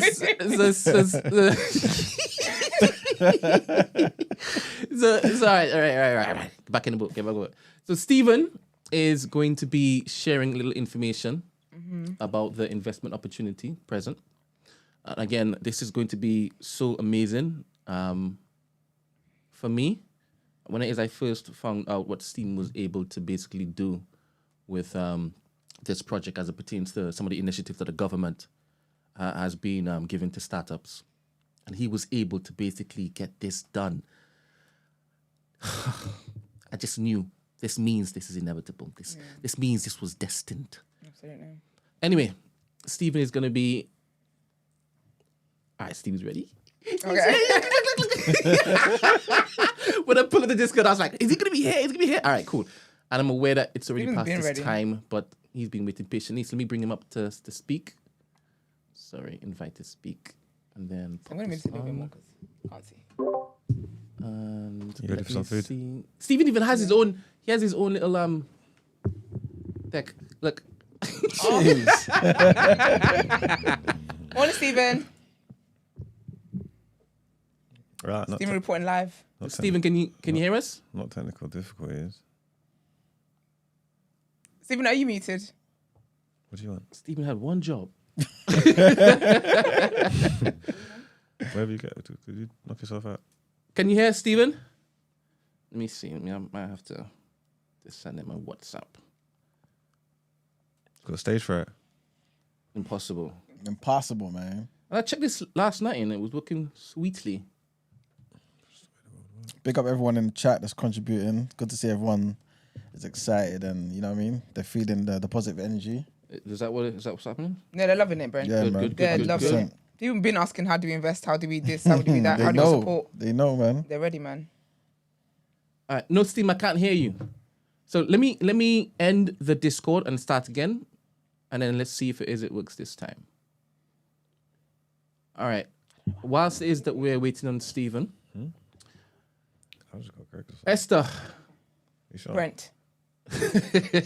You sure? Look like a rat caught in the headlights. Look. You mean? Yeah. So I've been talking to you over the years, right? You've been talking a lot, Brent. And you've been privy to all of the backdoor conversations and whatnot. No, did he? No, did he, child? No, did he? You know, so funny. I thought about saying it, but I thought this is a serious moment. All right. Stephen, join the Discord again. Are you telling him via YouTube? He's listening. I would gonna be a believe delay via next. Discord. Maybe. Maybe you're right. I mean, he would have caught it. I mean, it's done now. He's caught up now. Yeah, no. Yes, we can Look hear at you, that, man. Stephen. After all that time wasted yesterday testing it still can't do the thing properly. What happened to you, man? Sorry. Joker. No, cool. All right, good morning, everyone. You all right? Yes. All good, man. How are you? Nice, but yeah, I'm good, man. I'm good. I've been listening in, so obviously it's my time. Yeah, All right then. it's my time. Talk to the people, man. This guy. Now, obviously, the main thing that I've been hearing, and the more I hear it, the more it just continues to fill me with excitement. Is the fact that, as keep being said, the time is now, man. There's a lot of things that we've been doing in the background, a lot of things we've been working on over the years, and it's finally coming to that stage where we're able to say, all right, boom, the time is now. Do you know what I'm saying? And one of the main things for me is always about infrastructure. It's good having conversations about what people want to do, people's dreams and all that kind of stuff. But if you don't have the infrastructure to make the stuff happen, it's basically useless. You know what I'm saying? And what we've been doing is just ensuring that infrastructure is there. All the, the T's have been crossed and the I's have been dotted. Everything we've been lining up is for this time. So I know I don't have a lot of time, so I'll just jump straight in. And one of the main things I wanted to focus on was in relation to the investment piece. Now, as Brent mentioned earlier, one of the main things that I think is important to understand is that when it is that we're talking about ownership, the way that you get ownership is obviously to have either something handed down to you or for you to be able to invest in something. For you to be able to invest in something, it means that you need to have that understanding of what your risks are in relation to your investment. And I think every investor, be it on a small scale or on a large scale, they understand that investments can always carry risk. So from our perspective, what we're thinking is that, okay, cool, how can we ensure that the people that are investing in TNB have the most risk averse situation that they can jump into?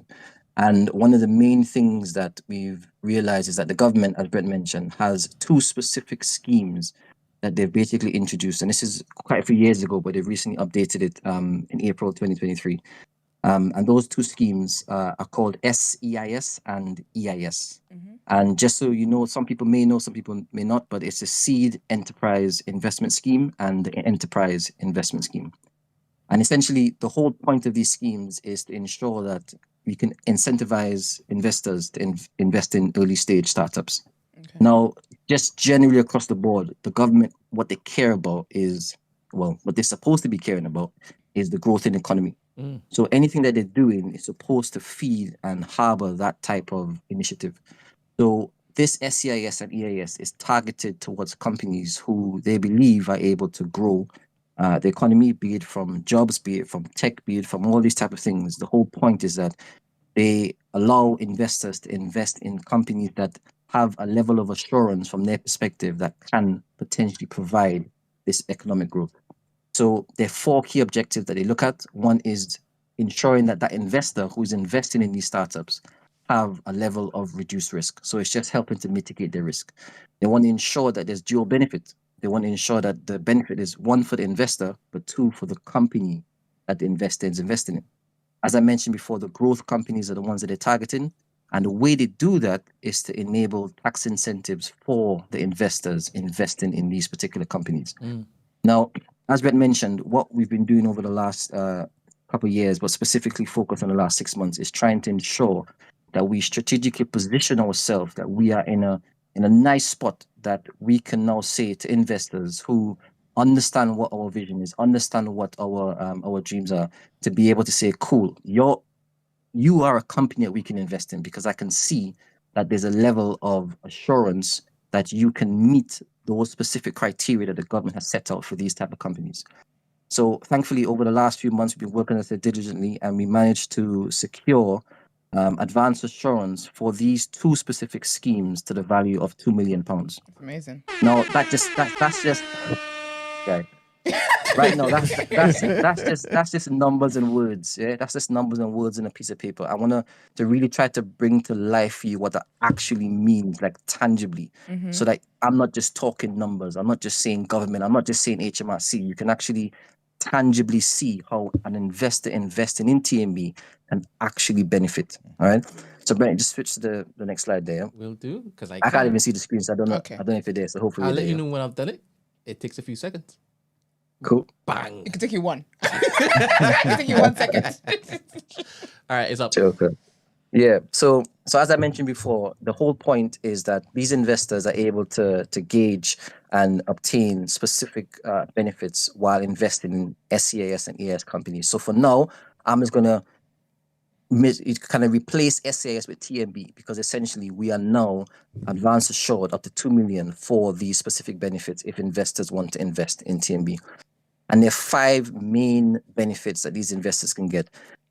Both schemes, as I said, we are assured for, but there's slight differences in these schemes. And there's a reason I want to point this out, because this is why we're having this conversation with the TDA crowd now ahead of our release, just so that you're able to gain the maximum benefit from these schemes. So if I just look at the first two, for example, so income tax relief and capital gains relief. So those are the kind of 2 main ones that I want to focus on. So income tax relief, essentially what this means is that any investor who is investing in TNB, if they invest, let's just say 10,000 as an example, they can get back up to 50% of their invested money in TNB. They can get back that money in the form of income tax relief. Okay? So essentially what you're saying is that if you were to put in money into TNB and you now have your own personal income tax bill that you get, you can say, I can now use £5,000 of that money I've invested to now reduce my tax bill. All right. And for anybody who has invested in the past, you understand that you can invest in entities and companies that don't have this, and you don't have any money back, any relief at all from this. So understanding that you can gain 50% of your money back straight away in income tax relief is amazing. Right? Facts. That's just one particular part of it. Now, that's specific to SCIS, which is the earliest stage investment scheme. Now, what I need to mention is that within SCIS, as a company, we can receive up to £250,000 worth of investment in this SCIS scheme. So once it is that we reach that £250,000 limit, it basically cuts off. And anybody investing after that point is not able to receive that 50%. Okay. What it will then fall into is they would now receive the EIS benefit. And that EIS benefit essentially allows you to still receive income tax relief, but at a rate of 30%. So you can see straight away that, yes, they both have their benefits, but the earlier investors will receive much more of a benefit than those coming later down the line. And that's the main reason why we want to have this conversation early up front, so that we're giving our as Ben said, family, day ones, our family that opportunity, exactly. I'm saying, to be able to see the maximum benefit at that point in time. And then if I quickly move on, just because of time, if we're talking about now capital gains relief, now regardless of whether you're an income taxpayer, whether you're paying tax or not, this is applicable to everybody, because once you invest in anything and it gains traction and you gain any profit, you're gonna have to pay capital gains tax. Full stop. All right. So once again, investing in TMB, what you'll be able to do is that, let's just give an example again. You have 10K, invest 10K. Whatever you've invested in grows to 15,000. That additional £5,000 benefit, normally you have to pay capital gains tax on that. But if you're invested in TMB, basically what happens now is that gain is tax-free. So you're literally just walking away with the money that normally the government will tax you for. So you can see straight away once again that the emphasis is on investing in companies that have that advanced assurance, which we have. And then moving on really quickly. So the last two is in inheritance tax relief and loss relief. So inheritance tax relief, it may sound morbid, but the reality is we're talking about generational wealth here. So understanding a way that you can protect that investment, not just for you, but for your family and for your generation, is what we are keen on, and we're 100% backing this. So inheritance tax relief essentially means that, once again, just using that 10K example, if you do invest the £10,000, after, let's just say, once again, it could be morbid, I'm saying this, but after that 2-year period, if it is that something does happen to you, those shares are untouched by the government. They cannot tax you on that. They can't do it because you've invested under this particular scheme in TMB, because we're advanced assured for that amount. And the last one, loss relief. Once again, all investors would know once you do invest something, there's a potential that you may sell your shares for a lower value than you bought it for. Now, in this case, God willing, it's not going to happen. You know what I'm saying? Everything is going to be up from then, but you have to be able to realistically plan for that going forward. So essentially what loss relief is, that you're saying that any net loss that you make on your shares, you will be able to get relief from that in the form, once again, of tax savings. And the whole point of this loss relief is to reduce your exposure to literally 27.5% of the money that you put in. So what that does, it tells you that if you put in, let's say, £1, your risk exposure is only 27.5p. Yeah, so basically 27p. And that is a mixture of the loss relief, that's a mixture of the income tax relief. All of that is to ensure that investors who are invested in SCIS and ES companies have the least amount of risk exposure possible. And that is just due to the fact that, once again, the government are focused on trying to get these specific type of companies, these ones that can increase the economic benefit of the country, off the ground and moving. And that's the reason why we focus a lot of time ensuring that we can get this assurance, so that for anybody investing in TNB, they have this at their disposal. Yeah. So, Brian, if you move on to the next slide. Yes, I can. And bear in mind, I'm going to be clipping this topic of the day, and I'm going to be putting it as a separate upload on YouTube, so that anybody who is listening, who have friends and family who are looking for investment opportunities, they can just send them this video with the entire pitch in it. You don't have to basically explain what this is. Certain parts of this particular presentation you may not even understand. I see people like Fanan completely baffled right now. That's fine. That's fine. But there are people out there who understand this and need these nitty-gritty details before going forward. So we are just showing you that we have covered all bases. Every single base. Sorry, Steve, go on. No, it's cool. It's cool. And that's a good point that you mentioned there. The reality is that this is not going to be something that is fully understood by every single person. But that really isn't the point. The real point is so that you understand that the infrastructure is there, that you understand that all of these reliefs are there, that you understand that the work has been done to ensure that any investor investing in TNB has at their disposal this access, the access to these benefits. And that's the main point. It's not something that you may understand straight off. And at the end, obviously, I'm sure Brent will send around the link direct to HMRC website. So all of these things you can see in full detail and peruse at your own will. But the last slide is just, I think, off the back of questions that people may ask, just in terms of, all right, cool, you've told me all of this, I've told us all this information. All right, so what next? How can I actually, invest in TNB? Now, once again, just really quickly, the reality is that what we've done, we've teamed up with a legal tech platform called Seed Legals. And essentially, over the years, they've helped raise over 1.3 billion in investments, and billion with a B, just to clarify. Yeah? So all of this is from a perspective of experience. It's working with a legal company who've gone through the rounds. They've done this over and over and over again. And what we've done, we've teamed up with them to be able to get this infrastructure, this legal infrastructure in place, so that when it comes to the issuance of your shares, when it comes to the maintenance of cap tables, all of these things that are relevant for a company to be able to thrive, sorted, right? So how are you able to actually invest in TNB? So what will happen after this live, or later on today or tomorrow? I'm not sure, Brent, when you're going to do it. I'm sending it after you finish talking, boy. Okay. Well, there you go. Right. There you go. So as soon as I hang up and I say peace, you're going to get a link. And this link essentially is a link to our pitch page, our Seed Legals pitch page. And what it is that this is the starting point for how you're able to get onto this track of being able to invest and get shares. And before I even go through this, I want just to clarify again. When we say invest and we say invest in shares, what we're talking about, as Emmanuel mentioned before, is about ownership. Yeah.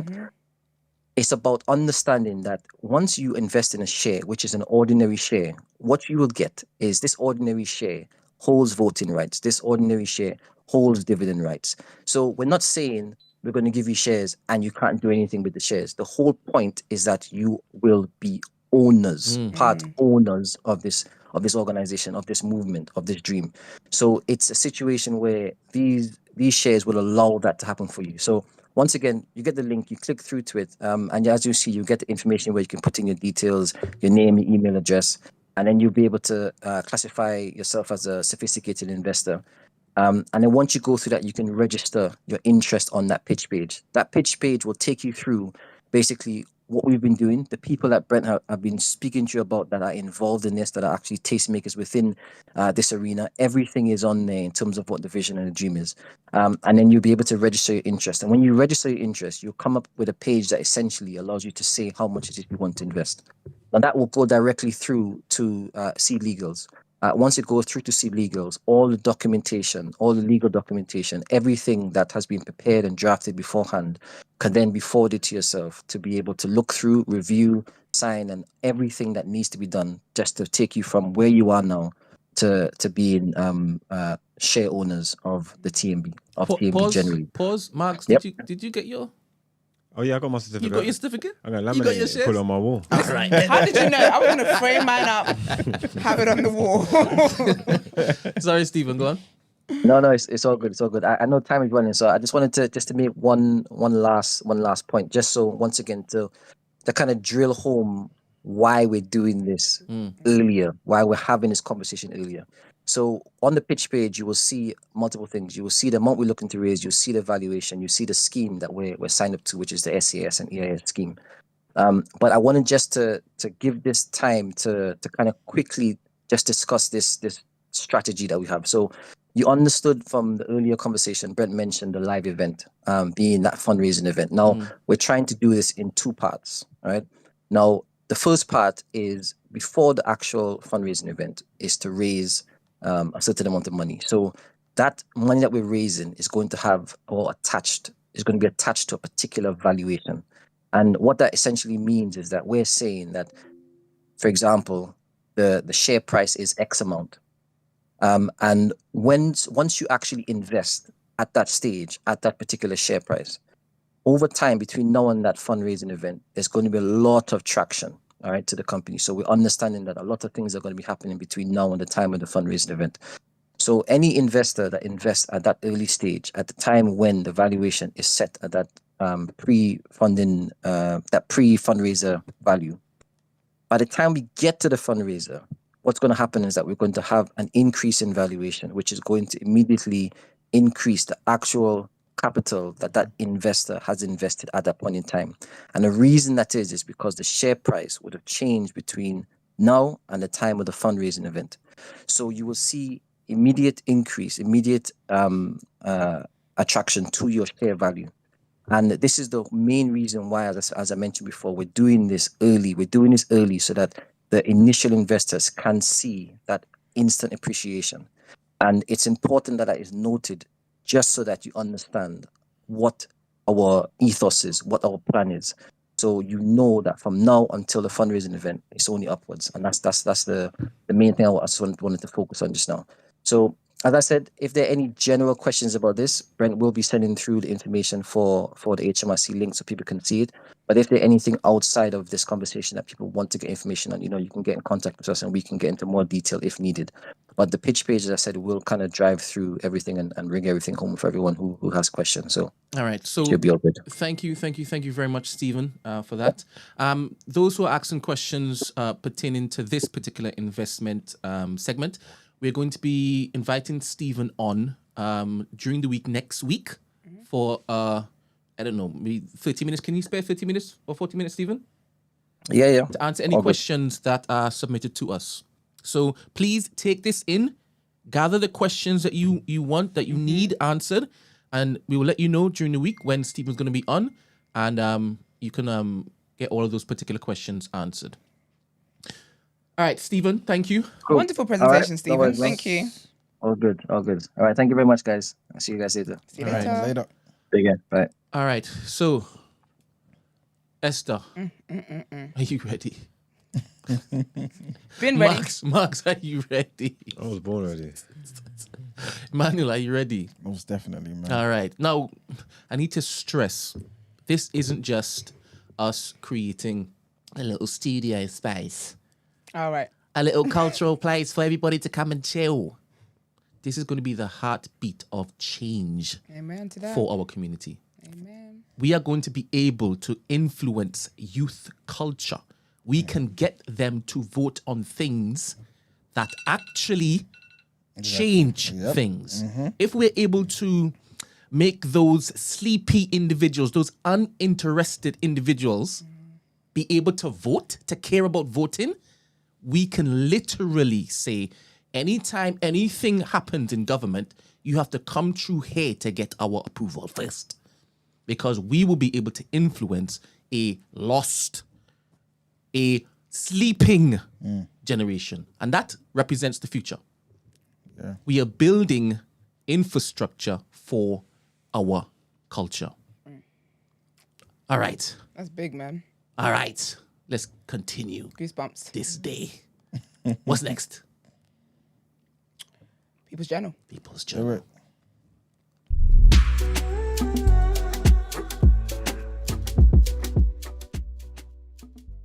Enough of that, bro. My legs are cold. Yeah, sorry about that. You got her shorts on. That's why. I don't know where you was before you went to Jamaica today. I don't know where you thought you were. It's 10 degrees outside. No, it's nice. Is it? Who's that? Oh, that's who. Look. Look who it is, y'all. Look tight.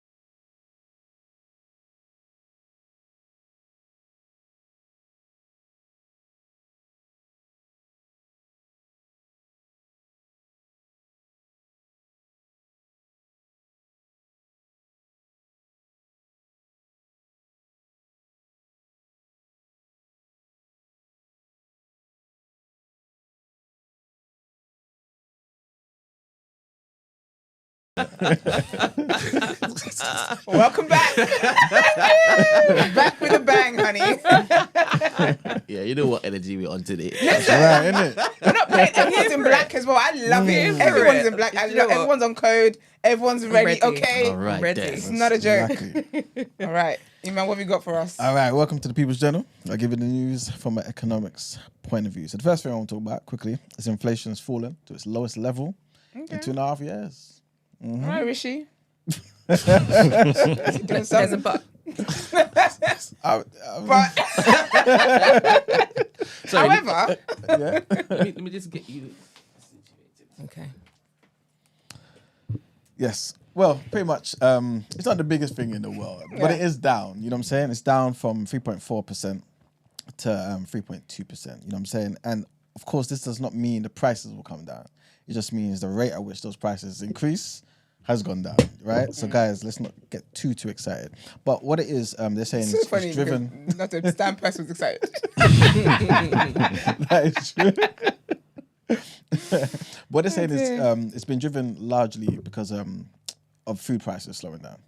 So basically, like your meats, your crumpets, your chocolate biscuits, furniture, household items, all of them things there fell down.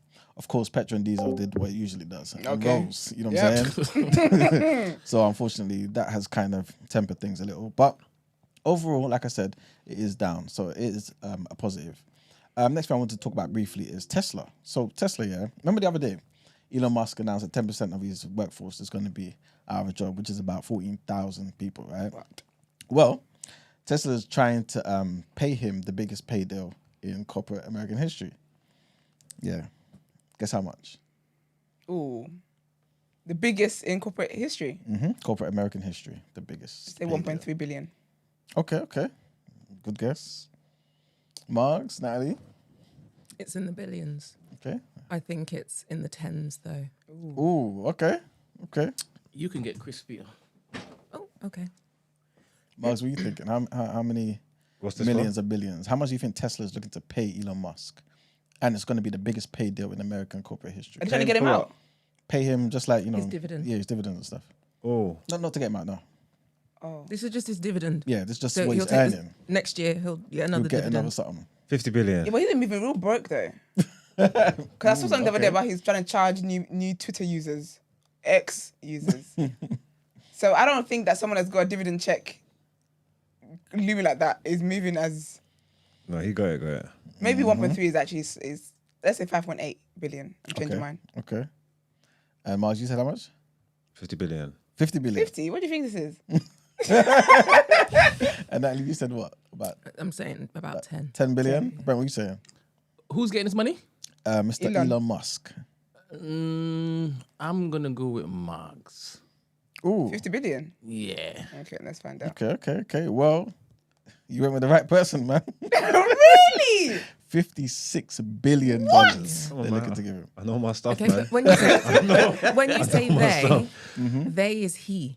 For sure, exactly. Oh, Yeah. he's signing the check. Oh, well, you should have said that. So signing a check to himself. himself. So for clarity. For a hard Yeah. day's work. But I guess the that shareholders for have him. to also agree. They have to vote on it. Yeah, too. but But he's he agreeing. is in a lot of the entities that he runs. He is CEO and Yeah. de facto chair. Okay, yeah. So Indeed. reality What the final is say? he's standing up in front of his peers saying, "I'm going to make you even more money." So if my cut is 50 bill, how much is your cut? Precisely, it's true. But Okay, that's massive. a US judge basically said, "Look, this is an unfathomable sum.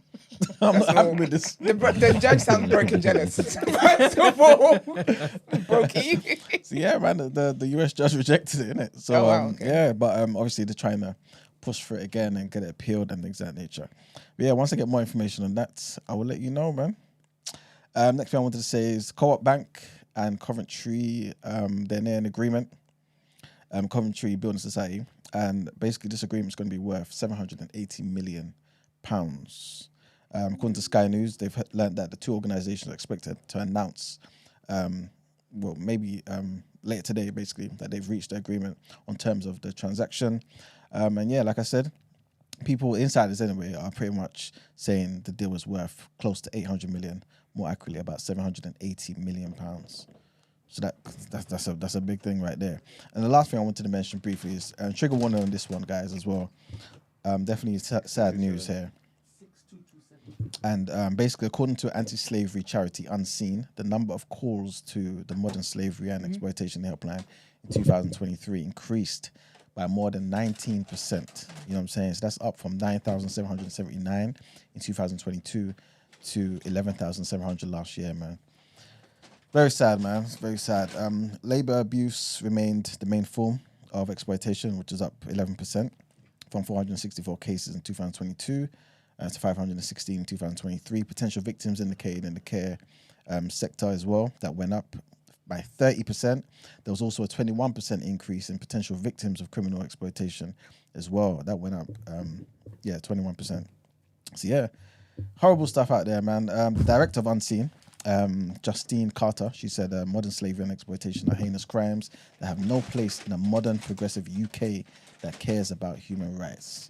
It is encouraging that we are continuing to see a rising number of calls and contacts at the helpline, indicating that we are succeeding in raising awareness of the issue and mobilizing more people to act. So I guess obviously they're pretty much saying it's not necessarily indicating that the amount of cases are occurring, but more so that more people are reporting it. You know what I'm saying? So again, that is encouraging. Hopefully that is the case, and hopefully it's not, that things are just increasing and getting worse. But yeah, guys, that's a short People's Journal today. And I'm looking forward to getting into our interview again. Listen, we're not here to play today. It's not a joke. Hey, I'm telling you. All right, let's get into it then.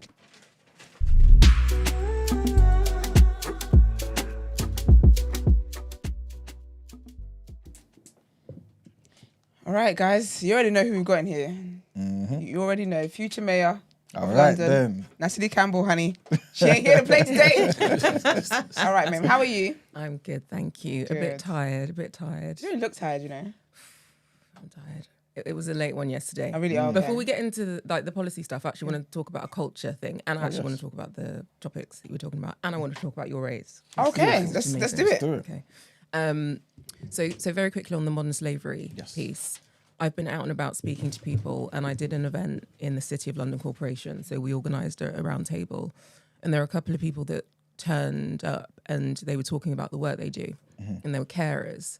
And what they were saying is that they ultimately they're not even earning the living wage, and they don't have a choice in terms of the shifts that they get. So if they get called at 6 a.m. and they're like, someone's not turned up, you need to go and do this. If they say no, it's unlikely they're going to get another shift. Wow. So they just said the pressure they feel to basically live day to day on 0-hour contracts, not earning the living wage, but then being in London, like they are the sorts of people that realize they are probably living under modern slavery terms, and they don't all have precarious visa situations, but in some cases, I think that is also there. And so I think we need to all be very aware of the people that are going through this, because they are amongst us every single day. Yeah. Whether or not you're getting your nails done, when you're getting your car washed, like these are all of the people that are victims of modern slavery, and they're just trying to get by. So we need to be more vigilant. Definitely. On the inflation piece, so the reason why I said the but was that food prices are still 30% higher than they were pre-pandemic. Very true. So when you're going into the shop and you're trying to buy butter, you know, the cost, it's a lot. It's a lot. Why is Lurpak £5? It hurts my heart. Lurpak is £5. For real. And I don't have any other butter. So And that's your credit card price. So the key indicator of things getting better is that 30% coming down. And in the industry that I'm in, so my day job industry, like there was a point in time when the cost of our glass bottle went up by 100%. Wow. So if you think what that then does to the price, what then that then does for the end consumer, it's a lot. And it's a lot when wages aren't rising. To your raise, congratulations. Thank you. I was trying to work out when I came in what was going on. How much are you raising? 3.7 Add the figure. Add the. mil. But say it with your full chest. 3.7 mil, baby. There we go. We actually think that we're going to fly past that. Yeah. Right Yes, then. for So sure. no, but this is huge. This is huge. I have been in the entrepreneurship investment space for a long time, and deals are being done every single day for media companies, for businesses like this. And so when I walked in and I was like, it's. I invest. So everything that the guy was saying, I was nodding away. I invest. It's what I do with any extra money that I've got. So I'm an investor in Storia, which is an app to support people journaling. And you can get in on £100. Exactly. So I use the Seeders platform, and sometimes if if there's a company that I like, I'm like, it's £100. Yeah. So it's one way of thinking about long-term wealth creation for yourself. But Yes. if you are part of this community, if you're a subscriber, why not really be a part of it? For sure. So full kudos. Yeah, I don't know if it is that you actually heard the entire thing, the pitch. I don't know if it is that you know what it is that we're doing. I know you heard the SES and EAS stuff. That stuff you probably understand because obviously you're investing and whatnot. But Go on. yeah, this is groundbreaking. I love it. Yeah. I love it. So yeah, well done. It's what we need. And 100%. I feel there's a moment right now where people are stepping back and saying we can continue to give our money to the same old businesses that are not investing back in our lives, in our worlds, or we can do something different. And so I'm proud of you guys. I love it. I love it. Thanks. Thank you. And men's culture. Are you fans of James Samuel? The Harder They Fall? The Harder They Fall, the movie on Netflix. Oh, James Samuel, yeah, Watch of it. course. So he's got a new movie out, The Book Yes. of Clarence. That's it. Book of Clarence. Okay. Last night there was a screening at Ritzy and he was there and did a Q&A. If people are not obsessed with him and his movies, you need to be. Like listening to, so first of all, Book of Clarence, whenever it comes out, I don't know actually when it comes out, I loved it. But I loved Harder They Fall. Yeah. And he joined at the end and he was talking about how he makes his movies, and it starts with music. So he writes his characters and he hears music, and he's Nigerian from northwest London, Mozart State. And he was talking about when his uncle speaks, it's basically a song. And so when he's writing his characters' scripts, he hears the music that then sits behind their character story. And so he's one of very few directors that also write the soundtrack. He sings on it as well. So at the end credits, it's like his name. So if you think about the double revenue, you've got he's the director, he's the composer, Producer, he's the yeah, producer, and this is one guy. Yeah. And I was just like, people need to know He's genius. That's amazing. So that was I'll keep an eye out for when that comes out. It must be in the next week Probably or will so. be. Yeah. Yeah. They tend to have the premieres very close to the release date. But it was Actually, what's it called again? The Book of Clarence. The Book of Clarence. And so he said, so the reason why he did it, or the reason why he does genres like westerns, and this is it's a fictional story, but a biblical one. Yeah. Is growing up, Sundays it was always a western on or some kind of biblical story. Okay, yeah. But he never saw people that looked like him. Yeah. So he makes movies that really inspired him with people that look like him, that people look like us. So yeah, it was. That's really cool. Yeah. Right, Black excellence. Love that. That was last night. Love that. That's why you're tired today. That's why I'm tired today. It was Brixton to home, and it's a long movie. Really? It's like 2 hours? it's biblical length. No, it's longer. Oh, okay. Yeah, it's longer. And then the Q&A afterwards. Okay, we'll definitely check it out. I'm ready. Good. So the reason I wanted to come back was because I looked at the comments and there were people that were genuinely saying, well, what are your policies? And we didn't really get into policies. Yeah. So that's what I want to do. Let me get into that. Let's do it. I want to share. Are we doing the questions? What, as in the quiz? Yeah. Oh, gosh. I tailor-made one just for you. Oh, go on. Okay. Yeah, That's all all. I I can don't know how see good I'm gonna be. London. All right. Let me. All right. You better do good on this then. Is it again? I said you better do good on this one. And Are there football ones in there? I don't know. no, Okay. not that I can see. Okay, go on. I'm ready. All right, Brenna, you ready? I am. All right. 3, 2, 1. Which London park is famous for Speaker's Corner? Hyde Park. Which London landmark is also known as the Clock Tower? No idea. You can pass there. Which London borough is the home to the iconic music venue known as the Roundhouse? Camden. What's the name of the famous shopping street in London known for its Christmas lights? Regent Street. What is the name of the residence of the British monarch in London? Buckingham Palace. Which London football club plays their home matches at Stamford Bridge? One of them, I don't know. One of them. Which London museum is home to the Rosetta Stone? The British Museum. What is the name of the underground railway system in London? The Underground. Which London borough would you find the famous Abbey Road zebra crossing? Camden. What's the name of the river that flows through London's financial districts? The Thames. Which London borough is home to the Wimbledon Tennis Championships? Merton. What is the name of the famous London Fair district? Shaftesbury Avenue. I could give you that. Address. What? I don't know what that is. You said the road name. I was going to say the West End. West End. No, but it's not. It's Shaftesbury Avenue. That's really good. That's what it's called. Yeah. Yeah, but we call it the West End. You're uncultured. The actual road That's- is, if you're on between- Shaftesbury Avenue, a bit like, say, okay, it's like on Broadway, right? You don't go to Manhattan and be like, what's it? It's Broadway. Don't let him get on their skin, to be honest. It's the difference between butter and butter. You're dumb. What's the football one? Tottenham. Stamford Bridge, Chelsea. Chelsea. Yeah, I wouldn't know that. You said the known for the lights at Regent Street. They do have lights there, but it was about Oxford Street. That's what I thought first, but Regent Street has like the big angel one. Yeah, but no one knows okay, that. fine, okay. Yeah, I didn't even know that. I concede. didn't even know Regent. No, I've never seen Oxford Street lights actually. Okay, fine. Where is Regent Street anyway? It's Was the one there that crosses anything else? over. So you know the junction where you've got Oxford Street and then you've got Nighttown Yeah. and all of that. Regent Street crosses over that. Oh, okay. And Abbey Road zebra crossings in Westminster.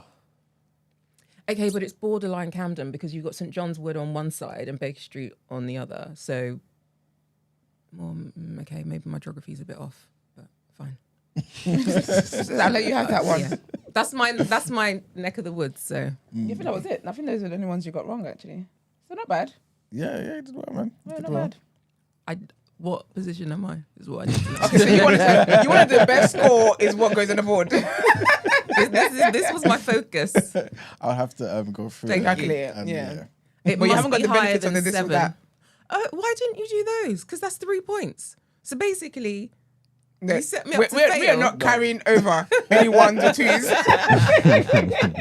We'll see which is the highest, and then because I think these are harder to be fair. These ones. Yes. You think so? But I don't know London history. I just live here. Like I don't. I want to this summer. Though. I want to explore London, go on the London Eye and all that kind of stuff. You could do lit things in London, you know. This is what I'm saying. I want to do that this summer. So much dope stuff to do, like that. Tourist people that come over, like you wouldn't even know. I literally want to be a tourist for this summer. Do you cycle?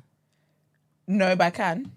So cycling in London? Yeah. Oh, don't knock me. No, because you can. So you can cycle through the parks. So you can cycle and not really touch a main. Are there dogs in the park though? Because then dogs get too funny and they start chasing my bike. Now I'm screaming. That's the whole thing. Okay. Yeah, I'm one of those people. Maybe just get I'm on the allergic bus to life. Yeah. I want to go on the buses with that Chandler and what's his name? What's the dirty one? Joey went on in Friends. He just always did like his stank of like bird. I don't know why. Who wants a pet bird? It's just So yeah, I want to go on like the buses that like have the roof open and all that kind of stuff. Go see Nelson's column and foolishness. All that foolishness, man. Inject it. Enjoy. Yeah, thank you. All right, so right. It's 14 days to the election. Let me just check. I have a counter. 14 days to the election. I can't remember last week where we were at, but as part of an election process, conversations called hustings happen. Mm-hmm.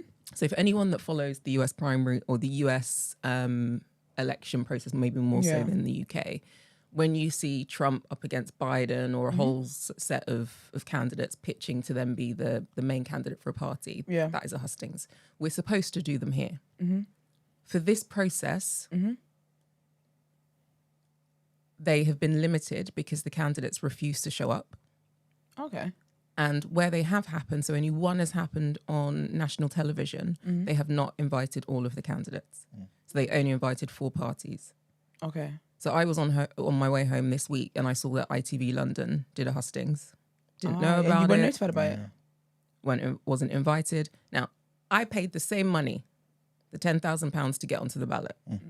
I had to go door to door knocking to get my 330 signatures to get onto the nominations. Yeah. The candidates from the main party didn't have to do any of that. It's not their money. Yeah. It's their members' money. You know, someone does the nomination process for them, but they get the platform. So I want to come back to this thing where people were talking about a party. When you're in a party, that is the privilege you get. Privileges get. You automatically get invited. So it's not just the TV debates, organisations running hustings. There must have been a memo that went out that said, do not invite the other candidates. Because all of the main conversations, transport, disability, environment, we've not been invited. I sat in the audience of one where the candidates did not show up. They had empty chairs and I was still not allowed to sit at the table. Even though you're running? That's wild. Even though I'm running. And even though I was in the room and the other candidates weren't. I saw your post about that. Yeah, that was crazy. You know, when you're like, the flames are coming out of my head. It's very intentional, though. Very intentional. It's very intentional. It speaks to them having a lack of respect for the people that they're even addressing as well. Yeah. You can't even turn up. You can't. 1.2 million deaf and disabled Londoners, and you don't show up. Says a lot about what you care about. Yeah.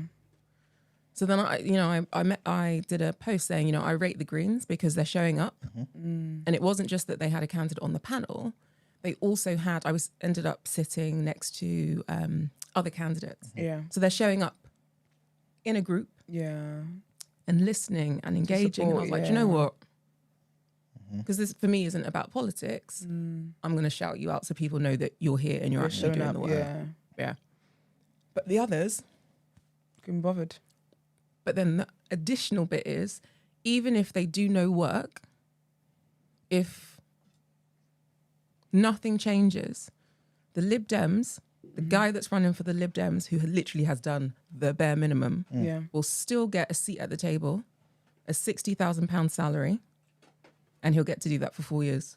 And he literally did nothing. He didn't put his own money on the table. He didn't get nominations. He hasn't shown up to hustings.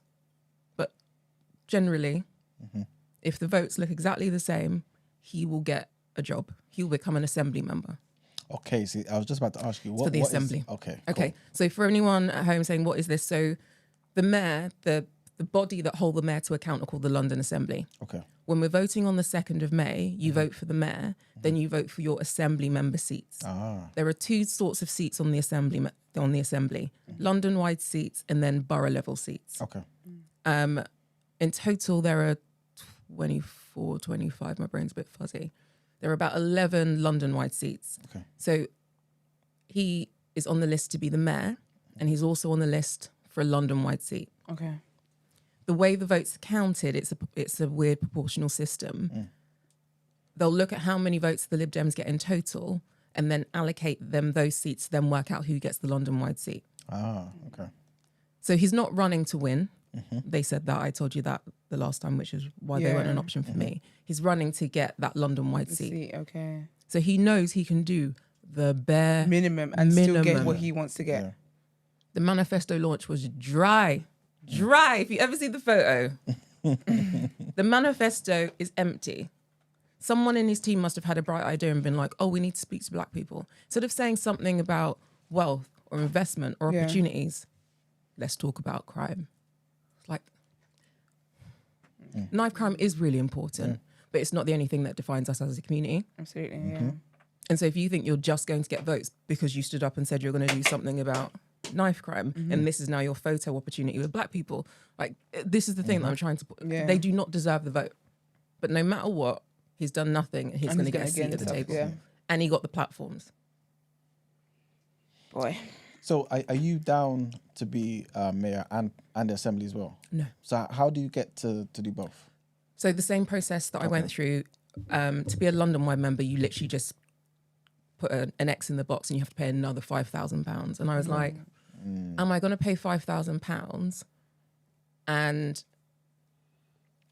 based on the calculation, it's unlikely that I would get a London-wide seat. Okay. Because it's based on all of the parties. So running as an independent, I don't have anyone else's votes to pull into mine to then secure the seat. Yeah. So, what's the point? Yeah. And so it's 5K that I was probably likely to lose. But I thought about it originally. For my £5,000, I could have added 25 other names. So I originally did a call out saying, if I'm going to pay the £5,000, I will put 24 other names on this. So more people can run. I'll pay for it. Let me know. And people were like, oh, I'm scared. And I was like, okay, fine. I totally get it. But it's a low, if someone was considering doing it, either that or the borough level seats. The borough level seats, you only need £1,000. You don't need the nominations.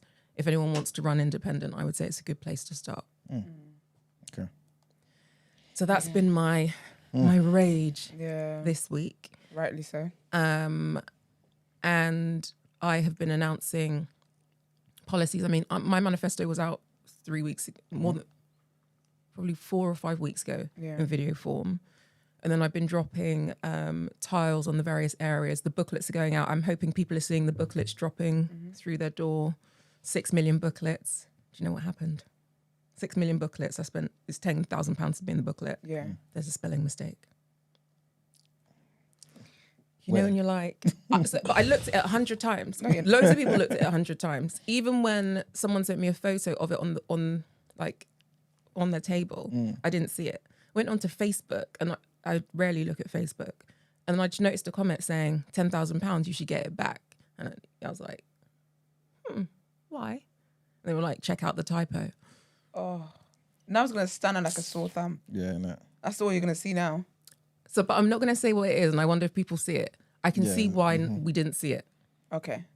So is it like on the front page and everything? It's just It's a 2-page spread. You looking to see if she's got one? There's lots of writing. Bring one.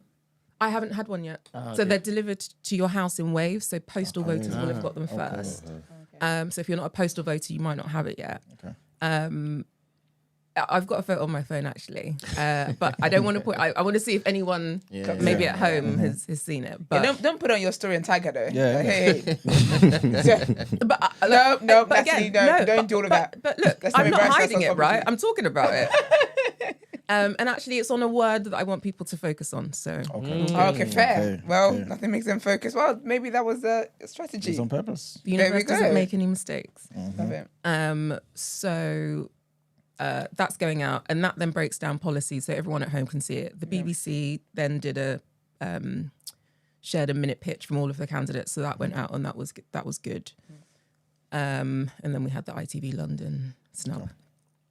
So policies. Yes. Right. I did a survey asking what Londoners want before I was like, this is what I'm going to give you. Yeah, makes sense. You don't start a business without asking people what they need. So the first thing that they said was good homes and safe streets. Yeah. But any candidate should be saying that that's what they're going to offer. So I was like, what's the thing that I bring? So my thing is good homes and happy neighbourhoods. Okay. We can't just keep building more homes. It has to be neighbourhoods where you're not then displacing the communities that already live there. I visited a community group in Ealing, in the Southall area. Yeah. Anyone know Southall? Not really. So basically 80% ethnic minority. Okay. Traditionally of Indian, Pakistani, Bangladeshi heritage. And a large black community as well, as it sort of moves into some of the other areas of northwest London. They have created a housing development that's about 30,000 homes. And when you look at all of the promotional materials, all of the stuff in this development, there are no people of colour. So the local community, some of them were offered money to move. Okay. But the local community that have stayed now have sort of 12 floors of developments right behind their garden. They're not allowed to use the community facilities. The land was also a former gasworks. And as you walk around, you can smell petrol. Wow. So dangerous. So it's unlikely they have commissioned or decommissioned the land properly. And what was really clear to me was in building homes, which is important, a whole community has been displaced. I'm like, where are all the people that used to live here? Yeah. Where did they go? Yes, they were given money, but where did they go? And that is generational, as in these were families that came over from that Windrush period. Yeah. All being displaced. And so the community group there, they're called Cash, are furious. And I was like, do you know what? Yeah. Fair point. And they're not against the building of homes. They're against their neighbourhoods being destroyed. They're against gentrification that also focuses on removing people of colour. And so when I talk about the happy neighbourhoods bit, it's saying whatever we do within London needs to respect the communities that are there. The homes need to be not just affordable, but a balanced mix of rental and to buy. As soon as you start building build to rents, landlords that have properties that are below standard with damp, with mould, they can't charge the prices that they're charging because I can go and get a rental for £1,000 as opposed to your £2,000 that is clean, that's safe, where it's got all, it's got all of its tests, or everything passed. So that landlord's going to have to figure out either fixing up their property or reducing their prices. It's creating that market shift. So I'm focusing a lot on build to rents. Some people are like, oh, it's all about social housing. We can build social housing. Lots of people live in social housing. That social housing still has damp and mold, and you're calling up Peabody every week. So is it not better to have a public-private balance where there is always an affordable quality element to homes that makes the rest of the market fix up? And that's why I'm an entrepreneur, not a politician. When you produce a best-in-class product, everyone else has to raise their game. Yeah. Where would this money come from, though? It's already existing. Okay. So the government just a portion gives part of the budget. Okay. Or well, not even. So the government gives the GLA a settlement to build homes. The GLA or the mayor creates what is called the London Plan, which determines how that budget and development needs to happen across London. And it creates the frameworks for what should be built, pricing, and the amount of green space, infrastructure. And then local authorities bid for that funding to then do partnerships to get homes built. So there are a lot of levers that the mayor has, both with the funding pots and the London plan to determine what is build to rent. The challenge is that the London plan can take 4 years to be passed, and that is a whole mayoral term. So you have to go in with things that are already there. Build to rents already exist. Okay. I live in one. I'm testing it out as I go. I live in Wembley, where actually they haven't displaced the community that's always lived there. They already have rent controls. People are talking about rent controls like it's not new. Rent controls happen in build to rents. So if you use a model that's existing, I don't have to then tamper with the London plan. I just need to say this is a more equitable way to use the budget that's already been given. Okay. So that's the homes bit. There's lots of other stuff there, but that's the key thing that I want people to know. Okay. Safe streets, my addition is local police. So putting policing right back on the high street. We'll have 320 new neighbourhood centres. These will be community spaces that will also have police based at them. So per borough, there'll be about 10. In my first year, I would want to have 3 off the ground. But it means that we start that process of reconnecting the Metropolitan Police back into communities in a way that they know the names of the young kids growing up. The kids know their names. So when people are like, well, stop and search. Under those conditions, you don't need stop and search because it's conversation. You know the kids that are at risk. We can pinpoint children that are at risk at 3, 4, 5, 6, 7 of carrying a knife. So support them, love on them at those ages, and they won't be carrying a knife at 12. It's what they did in Glasgow. They did it in Nottingham. Is that a more so very idealistic way of seeing it, though? Because how do you repair the relationship first? Yeah. You know what I mean? So you can't repair the relationship first. It's in tandem. Okay. So again, think about it like a relationship, right? You're dating someone, something kicks off. You almost have to say, right, fresh start. Fresh start. We're going to work together towards trust. We're going to spend some more time together. We're going to get to know each other. We're going to figure out a way to communicate when times are hard. And day by day, you go through this process of rebuilding trust. That's exactly what needs to happen between communities and the Met Police. And it's not just the black community, it's women. I don't know any woman that is going to have time for a police officer in a car, male or female.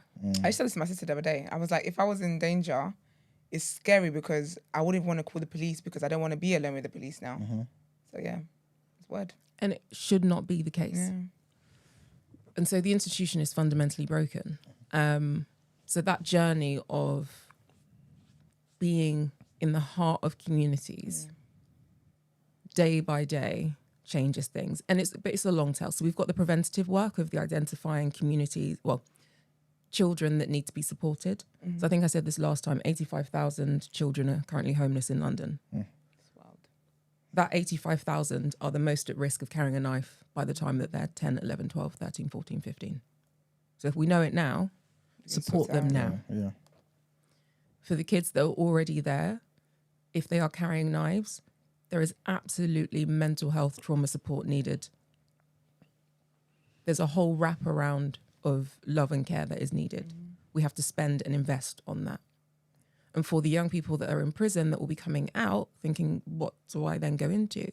They need a guaranteed job and they need a home. We can't just have people coming out of the prison system and being like, well, and then reoffending and then going back in there, and it's a cycle. Yeah. But those guaranteed jobs, is that something the mayor can do, can facilitate? Yeah. How so though? So a number of things. So a semi-guaranteed job scheme sort of exists now for ex-offenders. I visited a project in Leeds and they had a provider. They're all ex-prison guards. And they just realised the system was broken because DWP was setting all of these targets and people were ending up in jobs that they couldn't maintain. So the way that it would work is we'd have a number of private providers that already exist that are doing a brokerage system with employers in London. Okay. I, as mayor, can basically push businesses to have as part of their sustainable strategies, their ESG strategies, CSR, whatever they want to call it. I can push them to have a certain number of jobs that they would give to ex-offenders. And there are businesses that do this. And most people know Timpson's as a model. Most of the people that run a Timpson's have had some kind of criminal record. You then have a pool of these jobs that are available. The brokers support everyone that's leaving the prison system, or even just having a moment of having a criminal record into work, but you don't just get them a job and leave them. Yeah. It's what's the daily support to enable them to show up and thrive and grow within that business, and how do you support the business to be able to mentor them so that they feel like they can be successful in that job. And then if they live somewhere that they can afford to live in, you don't have that thing of, should I just go out and make a quick whatever? Because you can live that life and see your family and not have to look over your shoulder. The model that they've got in Leeds, they've seen families that have had long-term histories of crime families, switch. Okay. Because dads are like, you know what, my son doesn't have to do this because I've now got a job.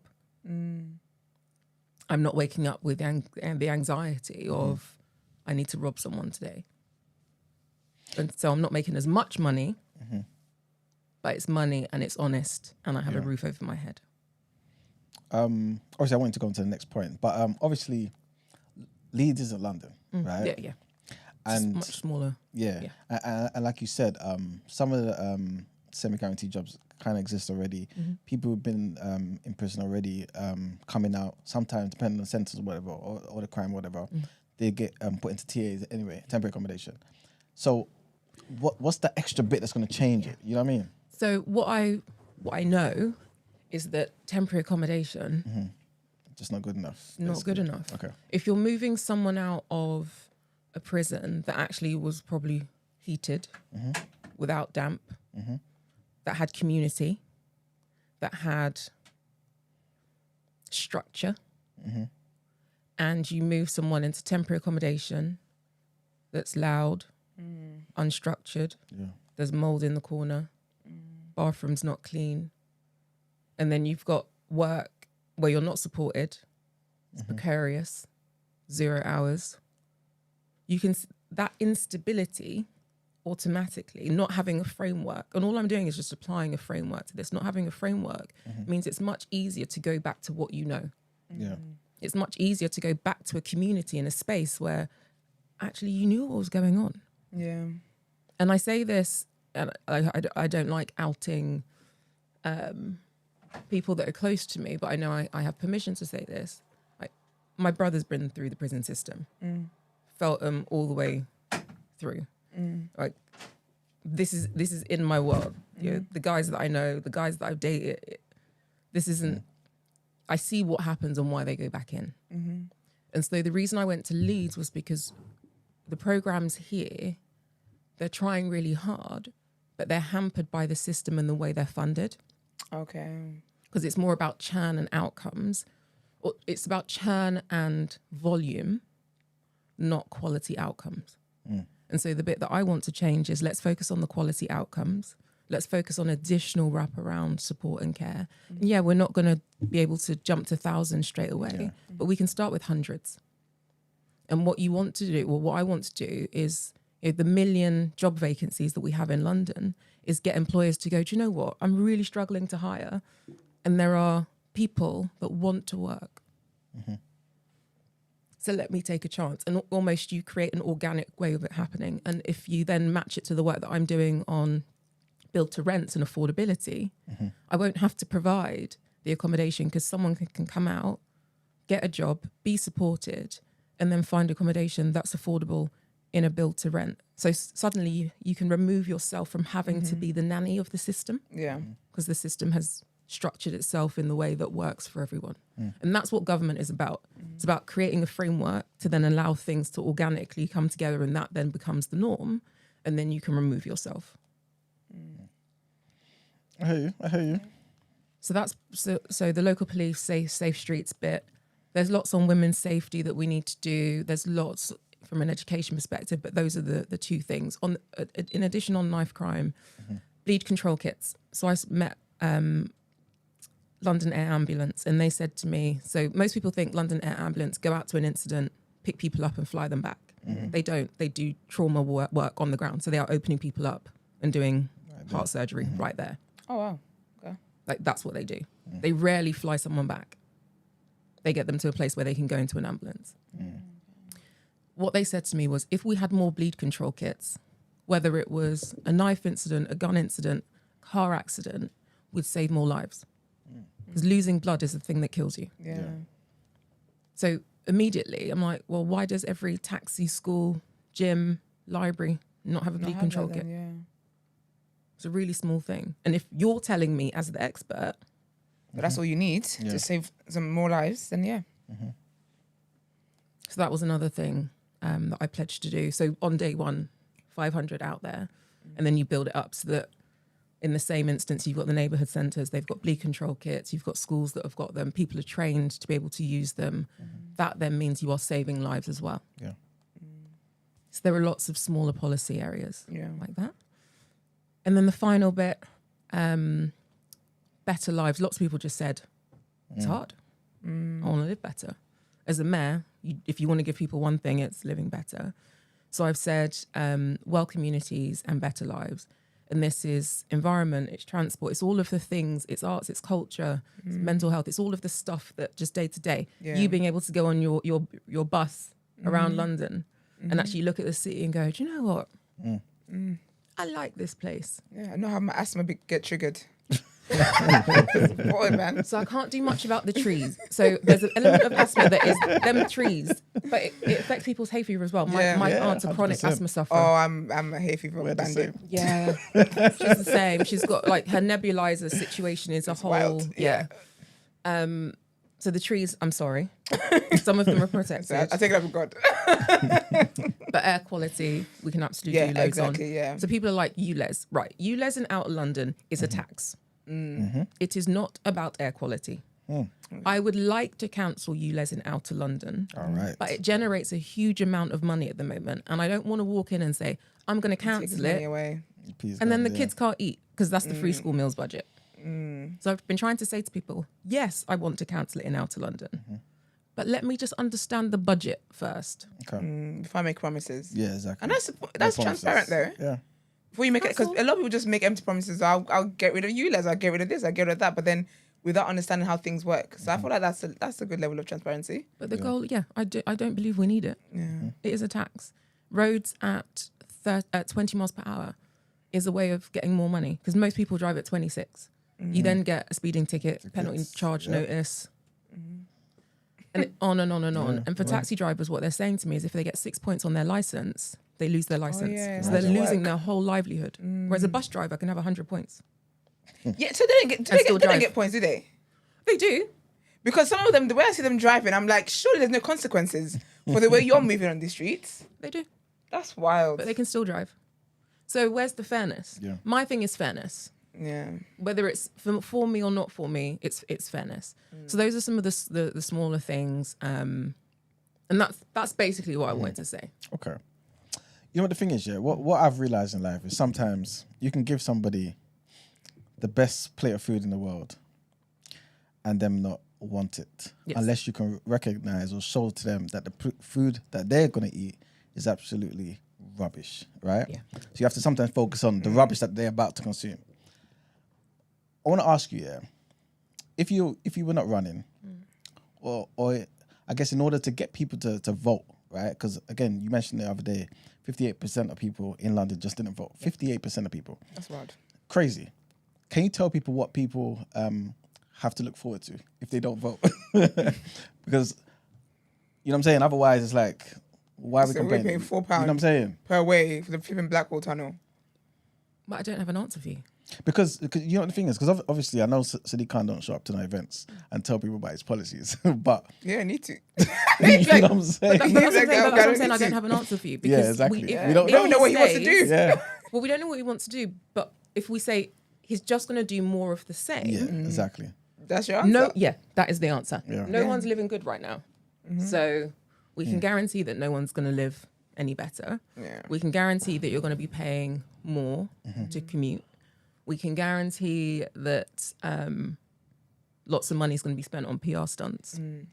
But I can't give you anything else.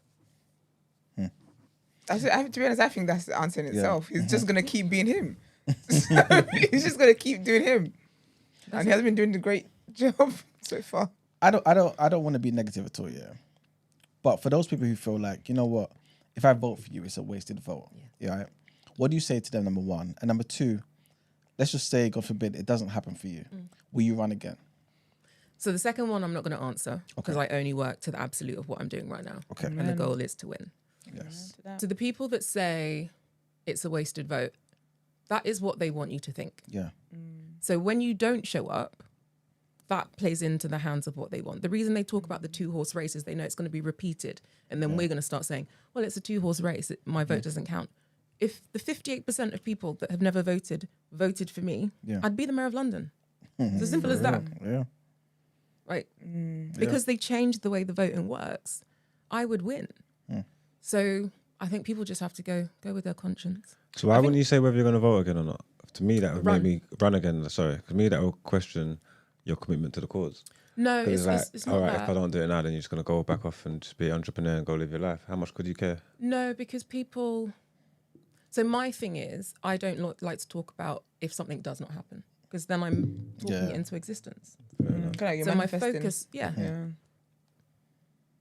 I am manifesting that I win. Yeah. So answering that second question is me, or not answering that second question is me not putting anything out there other than the fact, but I am going to win. Yeah. Fair enough. So I deal with what comes next. On that day. I was gonna say as well with the first point. I remember you said something last time that really stuck with me in terms of this mindset, like, oh, my vote doesn't really count, my vote doesn't count, and you said the mayor, that's actually the one our votes actually count for. Yeah, because the mayor has the largest mandate of any politician in the UK. In that millions of people vote for the mayor, millions of people do not vote for the prime minister, and the mayor has financial levers. Your MPs do not have any tools financially, policy-wise, to make your life better. They have to work within a group structure. The mayor on Monday can make a decision and deliver it on Tuesday.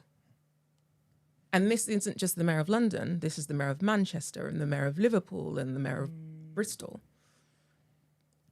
And I think the bit that frustrates me is that we don't know this because we're not taught politics in school. So we don't know who has the power. And where the power lies. We just say politicians can't do much. And then we have a current mayor that's played into that narrative of, well, I have no power. It's like, bro, you can't have no power and have 17 billion pounds. Facts. So, well, how many boroughs have you been to in London? That's a Loads. lot. But I need to use the bathroom. That's fair. That's, yeah, Thank you. that's fair. People watching at home, 'Cause that's- marinade and And let that sink in. 'Cause that's one heck of a press run, you know. On that note, That's one heck of a press run. Sorry, what was on that note? What was that a cue for? just wrap this bad boy up, This man. is crazy. Huh? What the hell? She finished. That was the end of her manifesto. She asked for questions. No, they said no. I Yeah, told them there's to a call question in. that popped up just there. Oh, all right, cool. It's nearly 11 o'clock, man. How are you doing, Brent? I'm looking forward to the reaction. He's got smoke. This is what this guy is looking forward to too. So yeah, I'm there with you. Maybe he's lost his In power because spirit. taking off his shirt. Huh? I know you heard me. What show you think I'm going to be wearing during the reaction? You're not gonna have a second. my bit Can you imagine? You diva. No, you have another dress change, another outfit change in one show. Oh dear. All right, guys. If you've got questions, let us know. Yeah, Oh, throw we've them got in. Natalie here. Throw them in now. Throw them in the chat. You ain't gotta call up. I mean, we You can go can. into the headlines and then when the questions come, direct We straight could do after that actually. headlines, Let's do that. Yeah. Brent, is that okay? Yeah, that's fine. Let's do it. All right, then let me just take this off the screen. I feel like my hat is wonky. I don't know what's going on here this morning. It's getting on my nerves a little bit. The cool kids rock it to the side anyway. You can have it like that. Nice, we're leaning.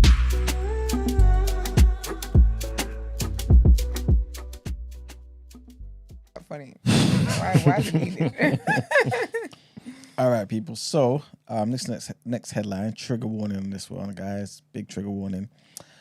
Sad news, man. A 1-year-old girl is fighting for her life in hospital after being bitten by her pet dog. So the infant suffered serious injuries after she was bitten by the large breed dog at her home in Hatherley area of Cheltenham.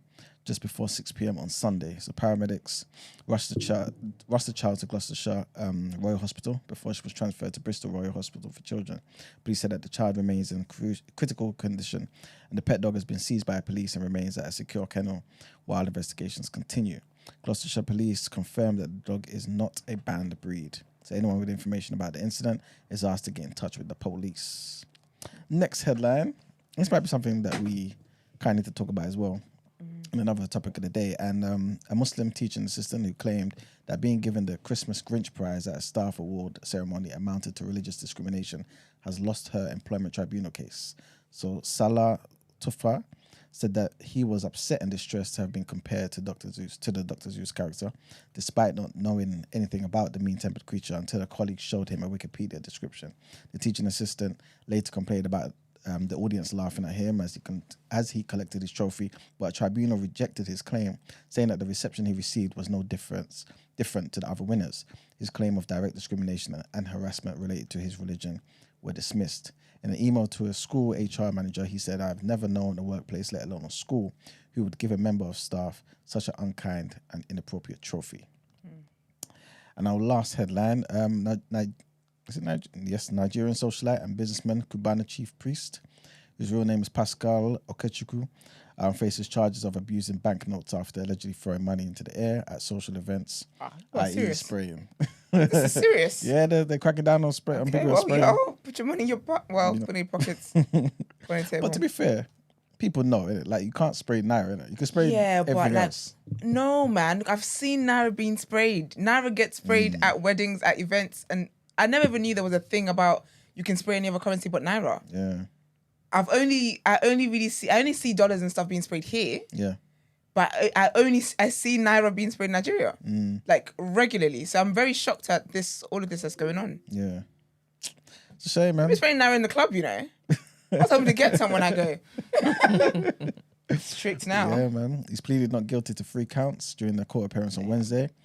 This act is considered an offence as it results in notes being trodden on. Right, so the EFCC, which is the Economic and Financial Crimes Commission, is leading a crackdown on such abuses, accusing Okechukwu of tampering with 500 Naira notes at events in Lagos. He was granted bail for 10 million Naira after being charged at Lagos's Federal High Court. This follows similar cases that we spoke about involving the internet personality Bobrisky and actress Oluwadarasimi Omo Singh, both sentenced to 6 months in prison for similar offences as well. Wow. The FCC stated that investigations are ongoing with 6 months. Bobrisky. Bobrisky. They give him 6 months. Yeah. For what? Dashing the money. Yeah. Yeah, man. Your country's But gold. he's the conspiracy there. Yeah, exactly. But yeah, anyway, the EFCC stated that the investigations are ongoing with several celebrities implicated and 24 people already being convicted. Seriously, EFCC's coming down. Yeah. But that's it for the headlines, guys. Time to pay them bills. All right. And answer some questions. Quick question before we Yes. get to our next segment.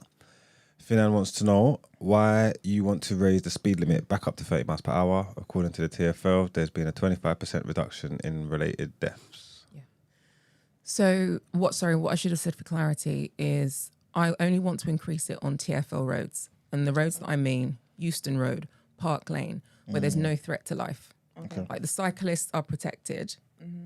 There are no schools and no children. So I wouldn't change it. And the mayor doesn't have the power to actually change it on residential roads or around parks anyway. That's the borough's responsibility. But there's no reason other than being able to deliver fines that Park Lane or Euston Road or any of the other big artery roads are at 20 miles per hour. I was hit by a car as a child. This isn't something that I take lightly.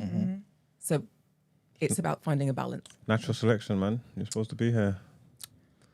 At the end of the day, let's get them back up to 30, man. I've got places to be. That's not very fair. But no, there's minimal threat. There's minimal threat to life. On like, yeah.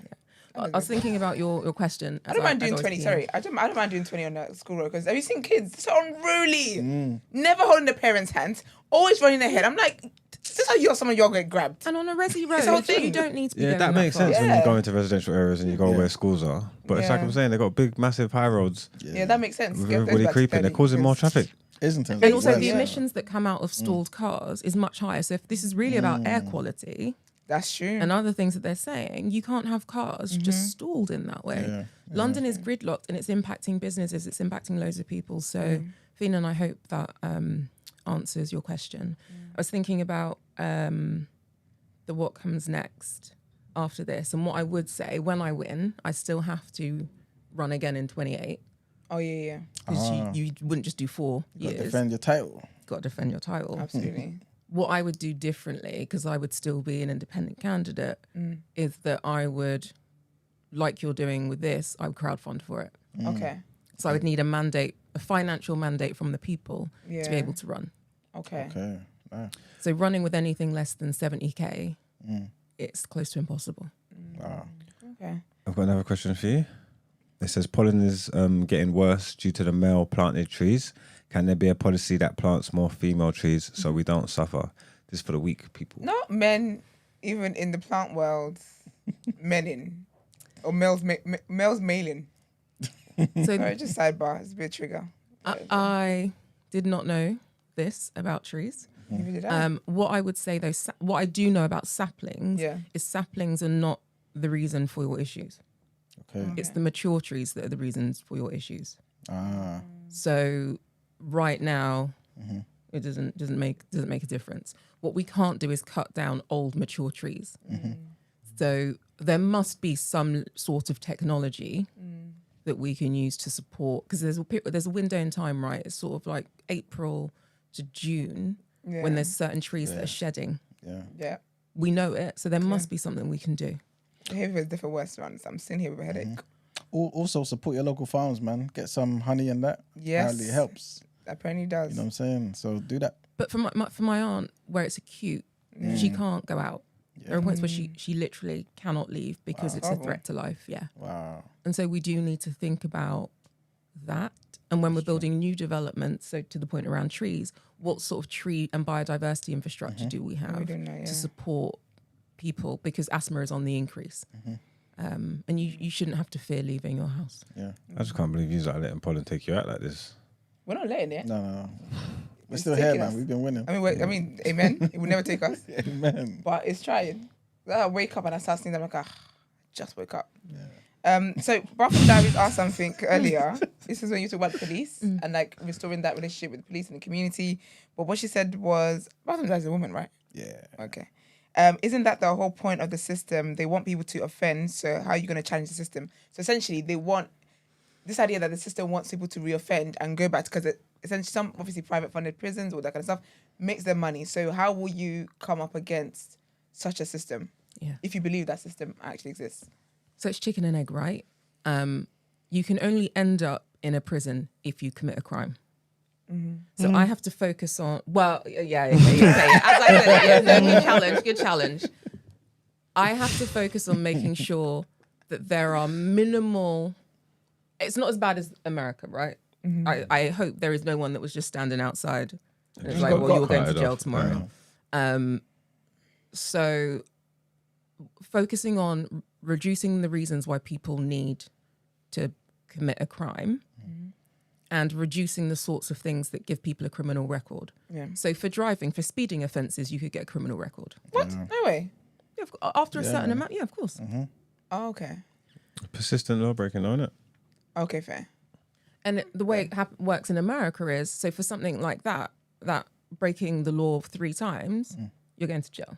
And you can see the UK could get into that place of people are going to jail for petty things that were no threat to someone's life, that wasn't about taking someone's personal possessions and. And so it's called nudge behavior.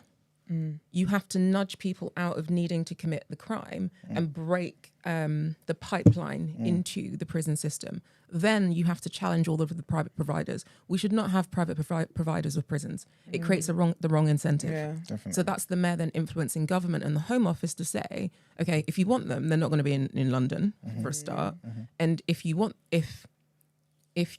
are going to do it, then we need really clear data on who is going to these prisons. How are people being allocated to them? What sort of sentences are they getting? And then we need to start looking at the correlation. Is it one type of person that's going for this sort of sentence and the fee is therefore X? So these private providers are now making profits of Y. Of this one person, yeah. And then once you have the data, you can start to say you're focusing or targeting.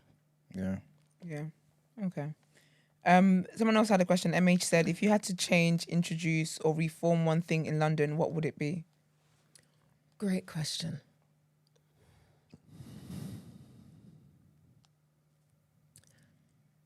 Okay, so the soft side of me says love. If I could introduce love and compassion to London as a feeling, I absolutely would. It is miserable here. And I know I just said that miserably, but it really is. But we wouldn't have people that are homeless on the street. Yeah. We wouldn't have people stabbing each other. Absolutely. We wouldn't have that level of hate that sometimes just feels real strong. Hostility. Yeah. So, but if I change it to something practical, I would focus on the police. Which leads on to a question that someone sent to me. How will you eradicate the rampant racism that is in the Met Police? How will you build trusting relationships between people of colour and the police who hate them anyway? So that is about creating mechanisms to identify and move out racists.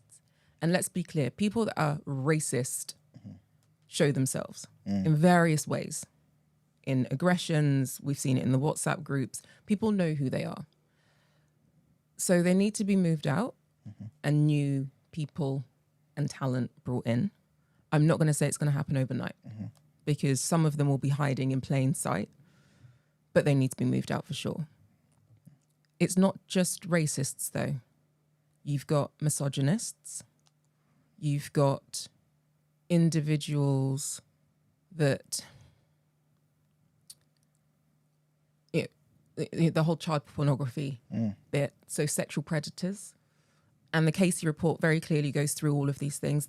The hate crimes against disabled Londoners, really high. I think there was 600 cases. I might have the data wrong, but 600 cases last year, only 9 were solved. No way. That's crazy. So, the discrimination against them. So there are all of these layers of discrimination.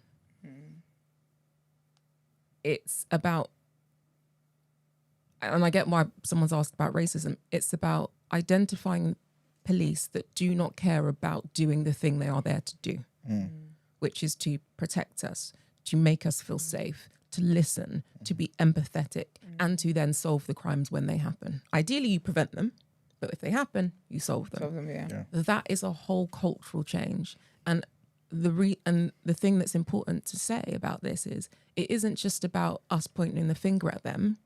We have to then recognize that we need people that want to do a great job. So I have to go and find, and the commission has to go and find amazing people in the Met, and they must be there because they will start to identify the people that don't care. Because it makes it harder for them to do a good job. It's like any corporate organization. You find your champions and the good ones and you get them to influence how things are happening. So all of that a mayor should be conscious of. It's not just racism. There's lots of things that are wrong. Who's that on the call? Good morning. Call back? Call back, please. Something goes here. Yeah. Okay, never mind. I think Chijoki asked the question. I'm not sure if it was answered. Good morning. Morning. Oh, morning. What's going on, people? You know, Alright? it's so funny. I was just about to ask you to type your question because I couldn't catch it. Yeah, so it was basically the question that Iman asked in regards to police. And I heard your response, Natalie. Thank you again for answering the question. I just need to expand a bit more on it because your answer was somewhat surface level in regards to just the walking bobbies. Okay. But obviously, with racism being systematic, it would have to be either condoned, controlled, or at least hinted, or basically just condoned, controlled, or allowed from higher ups. Yes. That's the theory that I have. So when you said that you would find out who they are and then weed them out, you're essentially then also bringing up the higher ups. So that would then come up with other challenges, no? Mm-hmm. So how would you go about tackling that? So the reason I said I is because as the mayor, I would be the most senior person in the Met Police. And then there is a commissioner reporting into me. So setting the standard from the top, setting the cultural expectations from the top, and then expecting the commissioner, the deputy commissioners, the assistant deputy commissioners to, and if they are in it too, it's very clear who in the leadership team is condoning this thing, hiding, influencing. You have to deliver, like you have to get them out. Yep.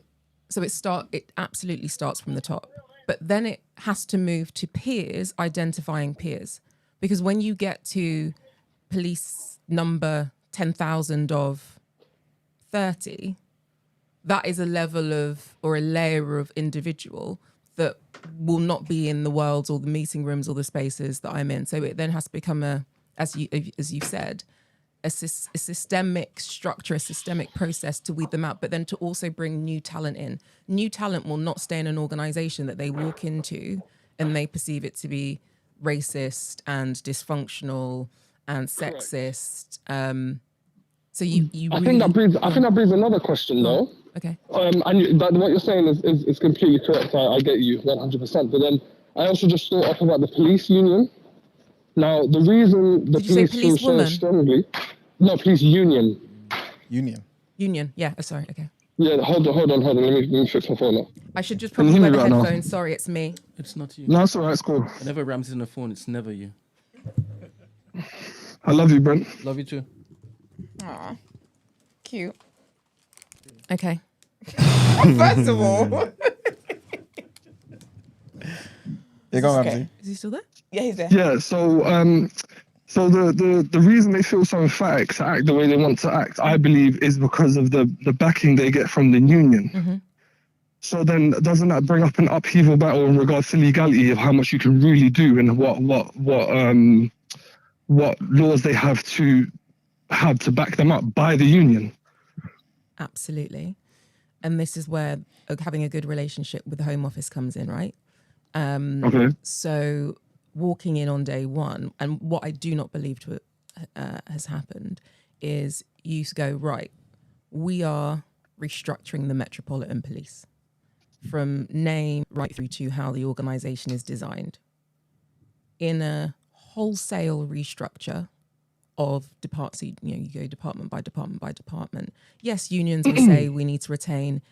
There's a negotiation. So we need X number of jobs. They need to keep Y sort of contract and these sorts of working hours and these sorts of salaries. And it is absolute negotiation. So it's not going to happen overnight. But government are pushing through some of the laws. They want to basically change the act that determines how unions can behave across the board, whether it's rail or otherwise. And so when working with government, actually creating a mechanism to be able to transform public services that are heavily unionized. Because if we, and some people will not like this answer, if we do not make organizations better because of the hold unions have on maintaining a status quo in the name of protection, then the people that really suffer at the end of the day is the public. So I might have to challenge you back on that one. Go on.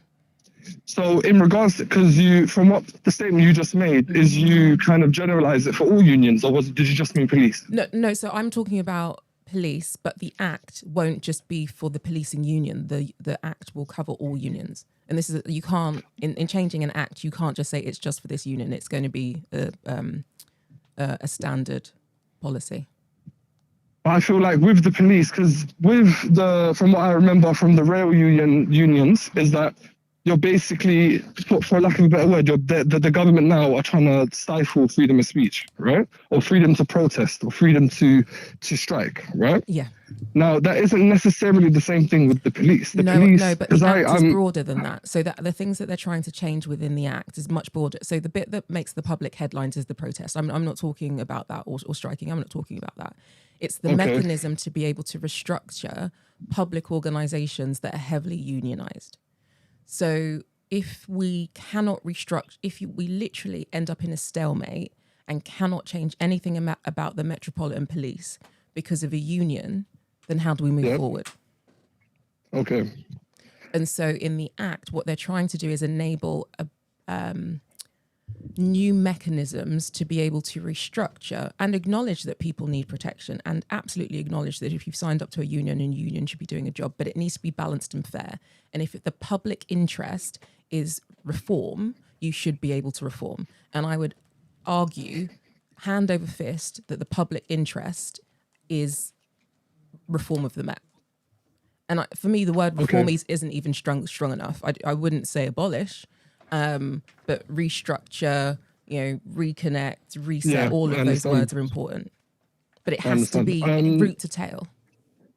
So once all of that is done, obviously we're speaking idealistically, once all of that is done and we're able to restructure it, reform, and radicalize, if that's a word, how would you go about hiring new forms of police? I feel like the one thing that's lacking is psychometric tests on who should be a police. Because now any Tom, Dick or Harry can just come in and then be a policeman, and you can see what kind of effects that has on the public, especially in regards, I know I keep on harping on about it, but especially in regards to IDF.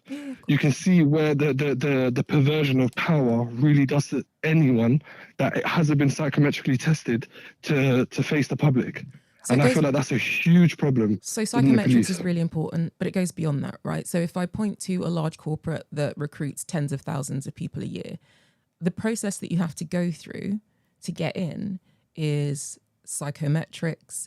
It's broader profiling on shadow behaviors. It's, I'm going to lose the word. So referencing, but referencing in a very different way. So in Canada, my uncle works in the force, and in Canada, they reference your family members. They reference any family members that you are estranged from. So because we're not close, he had to, and I don't know how they get this information, but he had to get a reference from one of his brothers that live here to speak to his character from an estranged perspective. So they really go in on, give me your worst enemy and I'm going to ask them about you. And I think we need that level of 360 recruitment of anyone that joins the force. If you get people from a younger age, I think the likelihood that you can shape, mold, and support them is higher. So if I think about a university pathway where you've actually studied, and one of the other candidates has been talking about this. You don't need to be a solicitor, but legal frameworks. You've actually gone through some sort of certification. You've come out at 21, 22, 23 with this degree paid for. It's more likely you're going to be of the model of someone that's going to be a good police officer versus someone that's going in at 35 or 40 with preformed thoughts, networks, and ulterior motives. So there are lots of different ways that you can recruit well, and there are organizations that do it. That might not answer your question, but it's the way that I would start. No, it's just no, thank you for answering it. It was good for you to appreciate the question and really understand it, because I feel like it's missing currently. And we keep on talking about we need more police in the streets, we need more police in the streets, police aren't getting paid enough. Yeah. That's exactly what I'm saying. So that's all that to me is just nonsense. Yeah, agreed. So I said at the very beginning, for me, anyone that says more in response to homes, policing, more is not the answer. Better is the answer. You get to better through changing the system of how we build homes, of how we create neighborhoods, of how we recruit police, of how we look after the police that are already there. It's better is a completely different framework. And this is why I keep talking about my CEO's approach. I'm not a politician. I know how to actually do things. I know how to build things so that they run well. That's a totally different mindset and a way of thinking that you bring to running London. And that's what we need. I feel like the same train of thought needs to be given to carers as well. Yeah. Because the same thing can be said. We have these demon carers that are taking care of vulnerable people and disabled people and just literally treating them like shit. So I think the same thing needs to be done for them. And on a smaller scale, personally, I think GP receptionists are demons, and I think they should go through psychometric tests as well. Because every time I'm talking to one, they're just mad rude. Do you run a psychometric testing company? Me? You got shares in one? No, not you just like the tests. Not at all. But yeah, Brent probably say I'll need one myself. No, look, I hear you. I don't want to talk down anyone and a profession and a career, but what I hear you're saying is that we need people that are empathetic and want to do the work that they're doing. We started off the show talking about modern slavery and people working in care, not being paid the living wage, not having support systems and infrastructure. So the key thing is that when people we need to create a London where people are doing jobs, essential work and key work, and we have the right people in being paid a good salary that they can live on, doing work that they're proud to do. Yes. All right. Cool. Thank you, Natalie, for answering. I appreciate it. All right. Peace, you lot. Oh, wait, Ramsey, I need to know, are you going to cast a vote on the 2nd of May? Yes. Okay. You don't need to tell me if it's for me, but as long as you're voting, I'm happy. He takes No, for sure. Ramsey, who are you going to vote for? Probably going to vote green. All right. That's fair enough. What you say? He's going to vote green. Oh, yeah, he's a green guy. Fair. All right, Ramsey, thank you. All right, love. All right, peace. Thanks, Ramsey. Right. All right. I think that was all the questions, wasn't it? Yes. All right, lovely. Thank you. Let's get into... the bitches have been dying for it. Let's get into reaction.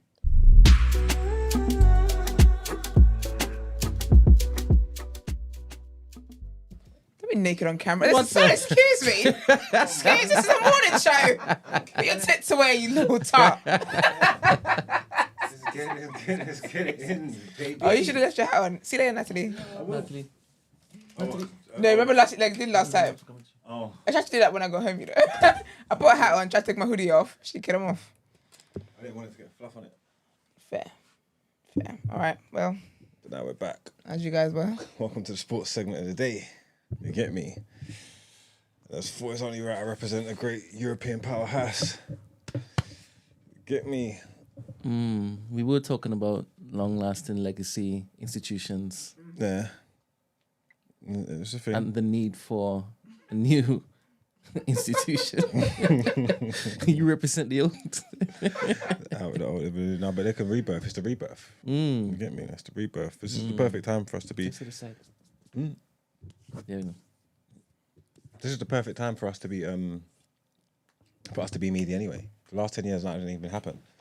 Klopp's won one Premier in the last 10 years, and City's just been dominant. Arsenal had a chance to do it, always falling at the last hurdle. So this was a good time for us to be meaty when you really check it in. When you really take it in. You get me? But obviously, we're here to what everybody wants to talk about. It was the Champions League quarterfinals last night, second leg. Arsenal and Man City let the country down, basically. So there's no more English representation in the Champions League. How do you feel about that, firstly? Don't care, do you? I think I do. The reason why I do is because I think the world would probably say that the EPL is the most exciting export when it comes to soccer or football. And it has been for a while. So I would have expected that to be reflected in one of the greatest. That's true. The fact that competitions. Sours it a bit that there's no representation there. I'm not gonna lie. I would have preferred at least one of these that got through. At least one of these. At least, but you would have expected Man City more than Arsenal, though. That's what you've been saying. You would have expected it. I'm not even gonna lie. Real Madrid know how to win. They know how to win games, and they had the one shot on target from the 12th minute up until the 93rd. That was ridiculous. The one shot they got on target, they scored it. But I did think when it was getting into later stages of the game that if they could lose this, like City I'm talking about. Like I did think they could lose it, and even when it got into penalties, I was just thinking, I think Real Madrid are going to do this. So I ain't got no Man City fans. No, I don't really care about them. They're out now. All that means is that they can focus on the league now. And all that means is that Pep's angry. So I suppose this probably means the thing's gone. But obviously over in Munich, Arsenal went over there with 2-2 on the first leg. It was a weakened Bayern team. Before we get onto that, you just said that City just have their league they focus on, right? Yeah. And obviously it's all in their hands. Yeah. You have them doing it? Do I have City winning it? Yeah. I don't know. I feel like it's going to be another twist and turn. I don't think Arsenal win it though, regardless. So I don't think Arsenal do it. If you want a definitive, no, Arsenal don't win the league. Yeah. But I don't know if City do it. like you ain't just got to compete with City on the same points as Liverpool. You got to compete with Liverpool. You know what I'm trying to say? So I don't see you not beating that Liverpool either. You got to go Spurs, and the second last game of the season, you got to come Old Trafford. These are cooked, and it looks like we are tired. Yeah, these are cooked. I told you don't make it through 2 legs. You get me? Exactly how I said it would go. Like even if you do well in the first leg, you don't go to the Allianz Arena and beat them. I told you. Yeah, I don't know if what you said makes sense based on what actually happened. It doesn't matter what happened. It's about the result. They haven't lost. They've lost twice. Let me explain. Okay, go on then. The first leg, who lost that? Bayern. Huh? They was winning 2-1. It was a draw. They was winning 2-1. We lost that game for ourselves. Bayern was winning 2-1. Bayern lost that game. I don't know how you want to say it in a different language? No, based on Bayern was winning that game. Bayern lost that game. Okay. That's my opinion. Okay. So tell me your opinion. 2 goals. Okay. That's my opinion. That's why I said what I said. They took 2 goals. You gave it to them. If You you took say it. so. It depends on how you want to massage it. Whatever. Yeah. Based on what it is I'm seeing with my eyes. Yeah. We lost that game. Okay. Because we were supposed to do better.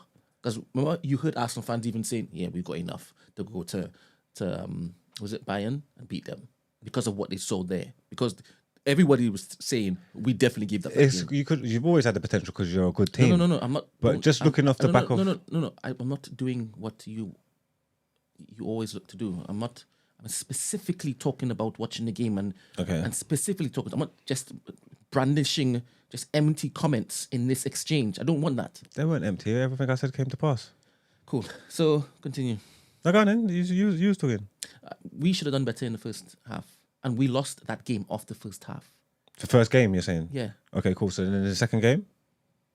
Second game, to be honest, I expected a bit more of a type of dominance, even though I do believe that we were made to look like kids, tired kids, because it looked like they were in a particular gear for the entire game. We didn't have any threat whatsoever, and it was in my estimation, it was comfortable for them, even though the stats suggest it was kind of even. Eye test wise, it was kind of like tired boys and seasoned veterans. From the outside looking in, and obviously Arteta's fiery, he's got passion, he's all of this stuff in it, you know what I'm trying to say. But he clearly needs to learn that killer instinct, that winner's mentality. I've seen 2 examples of this season now in games that he has to win. You don't want to win silverware. Games that he has to win, and he hasn't tried to win them. He's almost tried to not lose them, and that's what's messed you up. Explain that to me in this game. That wasn't gung ho. You didn't stand up and be counted. Your top boys. What does that mean? You didn't specifically. You did not attack. It wasn't all out attack. You didn't try to hurt them. You didn't try to damage them. You was playing them at their own game. Probably not, I don't know. Yeah, like you're saying, they probably was the better team over the 90. But you didn't go for their necks. You didn't try to win that game. If that's your idea of trying to win it, if that's what you look when all the chips are on the line, knockout competition, all the chips are on the line. If that's how you present and that's what you are going to do, you're never going to take that next step. What does it look like trying to win the game? Dominating possession, taking more shots, taking more risks. Like that was a weakened Bayern team with their lineup. This is the worst Bayern team we've had in close to a decade. You know what I'm trying to say? Tuchel's going, he's gone, got sacked. The Xavi Alonso just got the league. So this is a wounded animal. You know what I'm trying to say? You are in your pomp. You get what I'm trying to say? The best you have been. The nonsense. Stop the nonsense. How's it nonsense? When you say we are in our pump, what are you talking about? You are the best you've ever been for ages. What happened the last game? What do you mean? The last 2 games, what happened? I don't know what else you're looking for. Who did Arsenal just lose to?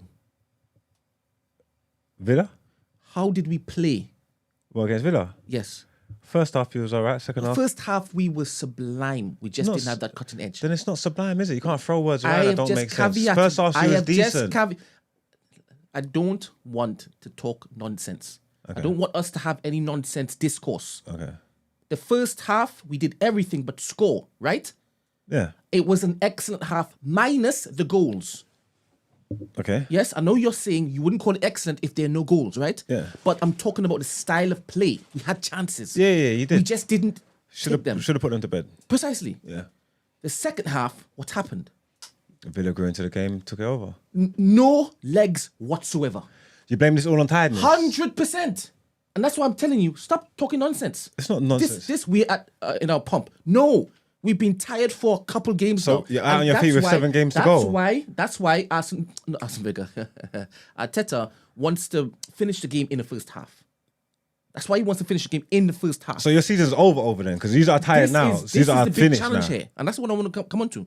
This is the big challenge because there is a heavy possibility that psychologically we just do the same as last season. We don't finish well. Yeah, but because of forget the last two psychologically. games- You said your legs are gone. You're tired now. Yes. But you can still manage the game tactically if it is that you know that this is what happens in the second half.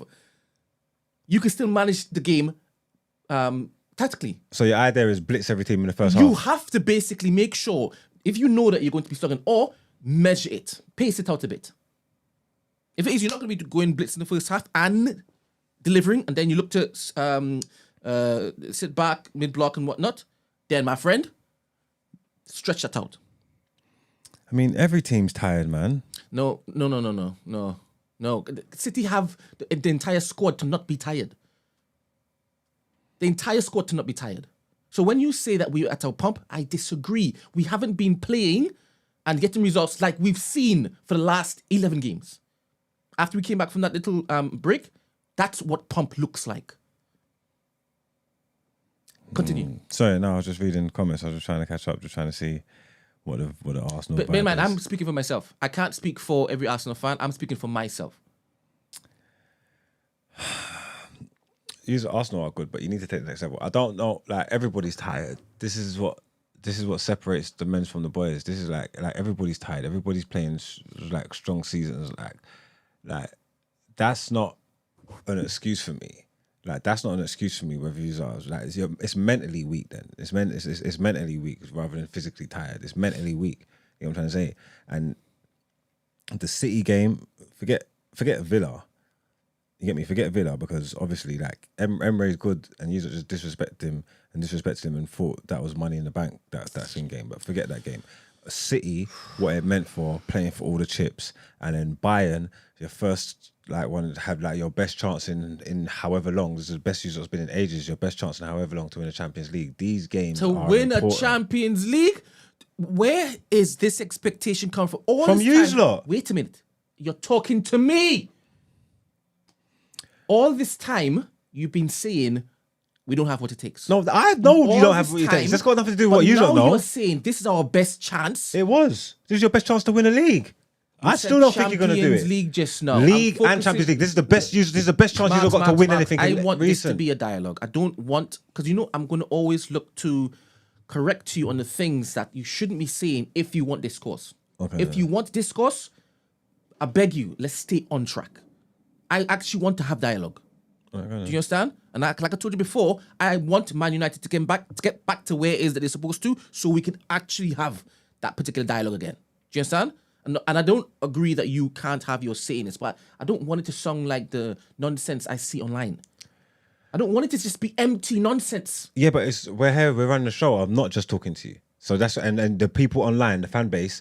We what are forms. creating That's what's what. in this room. You're telling me you want to basically pander to the nonsense out there and add to the wash of shite? It has to be addressed, Brent. So it's not fair me putting it on your doorstep and moving like you represent all Arsenal fans. That is clearly not fair. Let's go back but to it has to be fair enough. Let's addressed. Let's go back to your statement that you made. What was the statement you made that said, I beg you stop?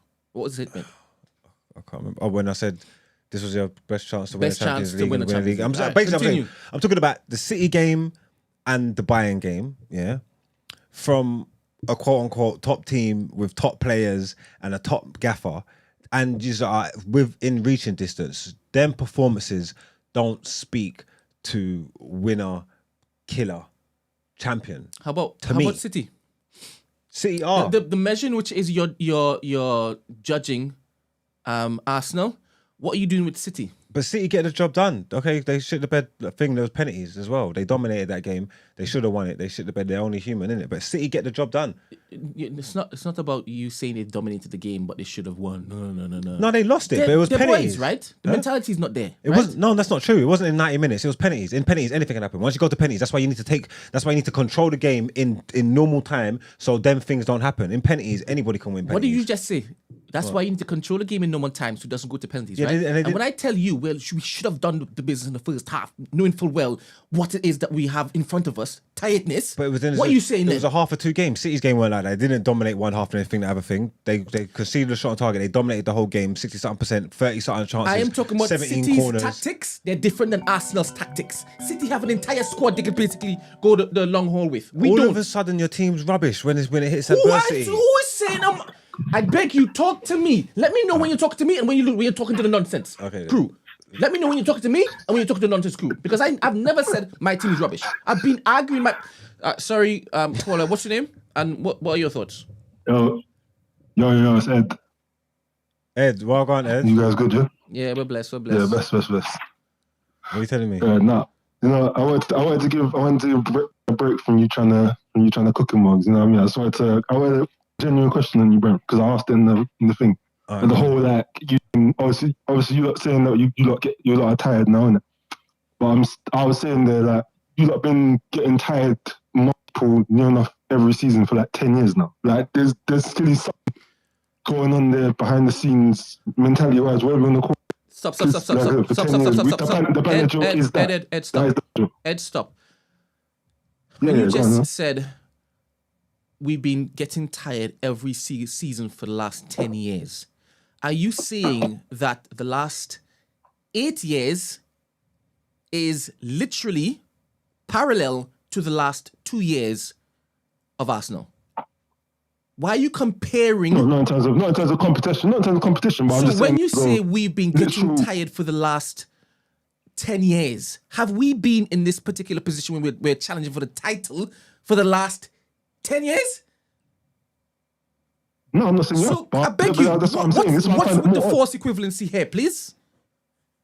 Yeah, but you don't see no patterns in the fact that for 10 years, your season for whether you're challenging for top 4 or you're challenging for a league, for whatever it is, or Europe or whatever it is, it's like that your season seems to full dip at this sort of March, April period. Like you don't see no patterns. Just always the same thing you're going for every season. You don't see the pattern in we get to a certain point and then the tiredness hits or whatever you want to call it hits. So essentially what you're saying that for the longest while, for the 10 years, we haven't had the squad capable of getting to the end of the season, yes? Sure, that's what you're saying. I think for a few of those seasons, you've definitely had a squad where it's capable. But wait. Which season are you referring to? The last 2 seasons when it is we've been competing for the top, or the last 8? Yeah, if you want to talk about these 2 seasons, no. Repeat what you just said just now. You're not talking about these last 2 seasons? No, I'm saying if you're talking about these 2 seasons specifically, do you think you have enough squad to get to the top? No, I agree with that. To go to winning the Champions League or win the league, no, I don't think these last 2 seasons you've got a team that can do that. For the last 8, have we been competing on all fronts, in all competitions? The 8 that you're basically comparing to the last 2, have we been competing on all 4 competitions? Not all 4. So no. something has changed, right? You've been competing in them. I don't know why I'm shouting. Sorry, Ed, if I'm coming across hostile. It's sounding like you're making the same types of comments that Marx is making without factoring in a Negro that has been watching every single game and can see where, all right, last summer, Timber was supposed to come in. We didn't have Timber for the entire season. That matters. Because during these times when but that's not romanticizing Timber though, isn't it? You're kind of romanticizing Timber there because they did 2 pre-season games and like, he looked good, I'm not saying he looked bad. My point is that when Arteta went into the transfer window, he is conscious that we are now going into a season where we are competing on 4 fronts. You would have done it with Zinchenko last year if Saliba didn't get things. Saliba's been there all year and Zinchenko's all there. So like, what do you talk about Timber? That's no excuse for nothing. So you've just mentioned something else, right? Last year, our main defense popped down. Are you saying that wasn't something that affected something else? It's fine. You can use it as an excuse. Do you believe that results changed when one part of our... Yes. So when I now say Arteta saw that and said, this can't be the only reason.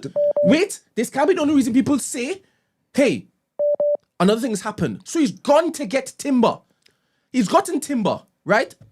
Timber's popped down. That's fine. The point I'm making is poignant. The Timber popping down can't hold any basis on what's happened to you this season. Last year, with Zinchenko, when he was the best fullback in the league, maybe not your words, yeah, but when he was the best left back in the league, with Zinchenko there, the reason why you didn't get across the line is because Saliba was gone. This year, Saliba's there, Gabriel's there, Ben White's there, and Zinchenko's there. So I don't want to hear about no Timber. He didn't exist. You would have won it last year if it weren't for Saliba, not Timber. I mentioned Timber for a reason, and you're seeming to not understand the reason why I mentioned Timber. Ed, do you know why I mentioned Timber just now?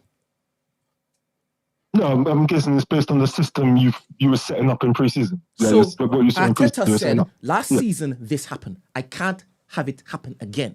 So let me go and get Rice, right? Let me go and get Timber, right? To show up that particular spine. And he did that. And you saw what happened, even though Timber wasn't here. I'm only saying, if we had Timber, now obviously Arteta is now saying, I can't even rely on having a Timber. Because look what happened here. Zinchenko is a liability. So he now has to go in summer and say, all right, that particular thing didn't work. I need a more sure plan. Now, I trust Arteta to be ruthless enough to do that. I can't now look at the last year and think there is no change from the past 8 years before. I must be a mukmuk.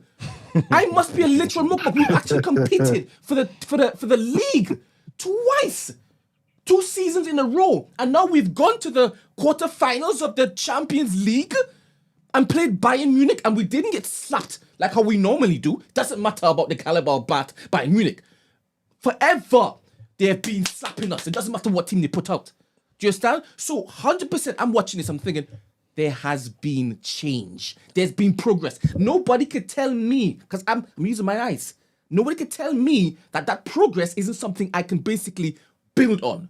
F all of that nonsense that you looking at me and thinking I'm an Arsenal fan that you see online saying, get Arteta out. Can you imagine the expectation of these mukmuks?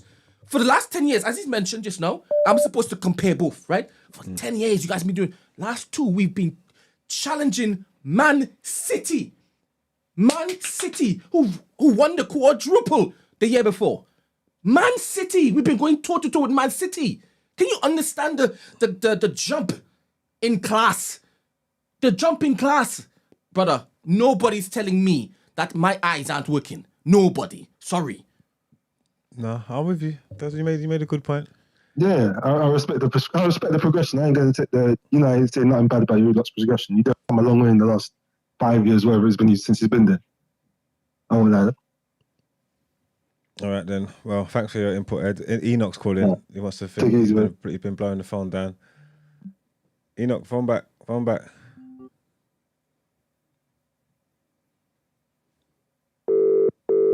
you calling him? Yeah. Okay. Need to win something. Hello. Morning. Good morning. You're welcome. You've reached TDA. Yeah. Hi there, guys. Yeah, I think you guys are doing well. Mugs is doing too much. Yeah. Well, obviously, Arsenal, kind of, I wouldn't say failed. I just think we're a bit tired. We lack a little bit of mentality. Yeah, I'll give you that. But we don't rotate enough. But people are doing too much, trying to compare this to the Wenger years. Towards the end of Wenger years, we wouldn't have failed by April. We're already failed by February. Already. And by April, we're failed by February already. Here, we're technically still in the title race. There's only 2 points. Yeah, Man City might win all that, but they might not. If they're not, we're there, hopefully, to capitalize if they step up. So people are doing a bit too much. We lost to Bayern Munich. They're good. They're still a good team. They're not the worst team in a decade. Just because Leverkusen won title, Leverkusen are totally unbeaten in all competitions. If Bayern Munich, it's one of the worst Bayern teams in recent history, and it wasn't even the full team. They came with injuries and stuff like that. So what are we talking about? Yeah, they came with injuries. Yeah, we could have capitalized. I don't think we played that great yesterday, but still, they're still a decent team. Yeah, they're in the semi-final of Champions League at the end of the day, and they could go on to win it. So yeah, I think we lack a little bit of mentality, but we're still in the title race. We shouldn't throw all our toys out the pram, and just take it from there. I think people just are doing way too much, man. People have been waiting to have a go at Arsenal, and this is the perfect time. But is the derby this weekend? By next week, it could change. Wolves. We could beat Wolves and Chelsea. Pardon? What's the game this weekend? Wolves. Yeah, we got Wolves away. So when's the derby? We could beat Wolves away. Okay. The derby. I think the derby is on next Saturday or Sunday. Okay. So we got Wolves, we got Chelsea. It is the same day as we could win. It's 28th. Yeah. So by next week we could be top. So everything can change in a week. Yeah, it's not a great result. I think some players are tired, but we go again. But so I think that was a great point you made there. By next week you could be top. What do you agree, Brent? Yeah. I'm not getting drawn into this. What? I'm not getting drawn into this. Yeah, but yeah, sorry guys, I wanted to make a quick. Thanks for your input, Kimmy. You could be top next I week. just needed a quick call, quick point. But I just want to say hello to Esther and E-Man and Margs and Brent. You guys do well and keep the good show going. Bless up, bless up. She appreciates you. She never heard because she's not concentrating. She's literally just blocked out all noise from the reaction. All right, take care. Pretending. She got earphones on. Oh, actually? Yeah. Oh, okay. She wouldn't ignore you like that.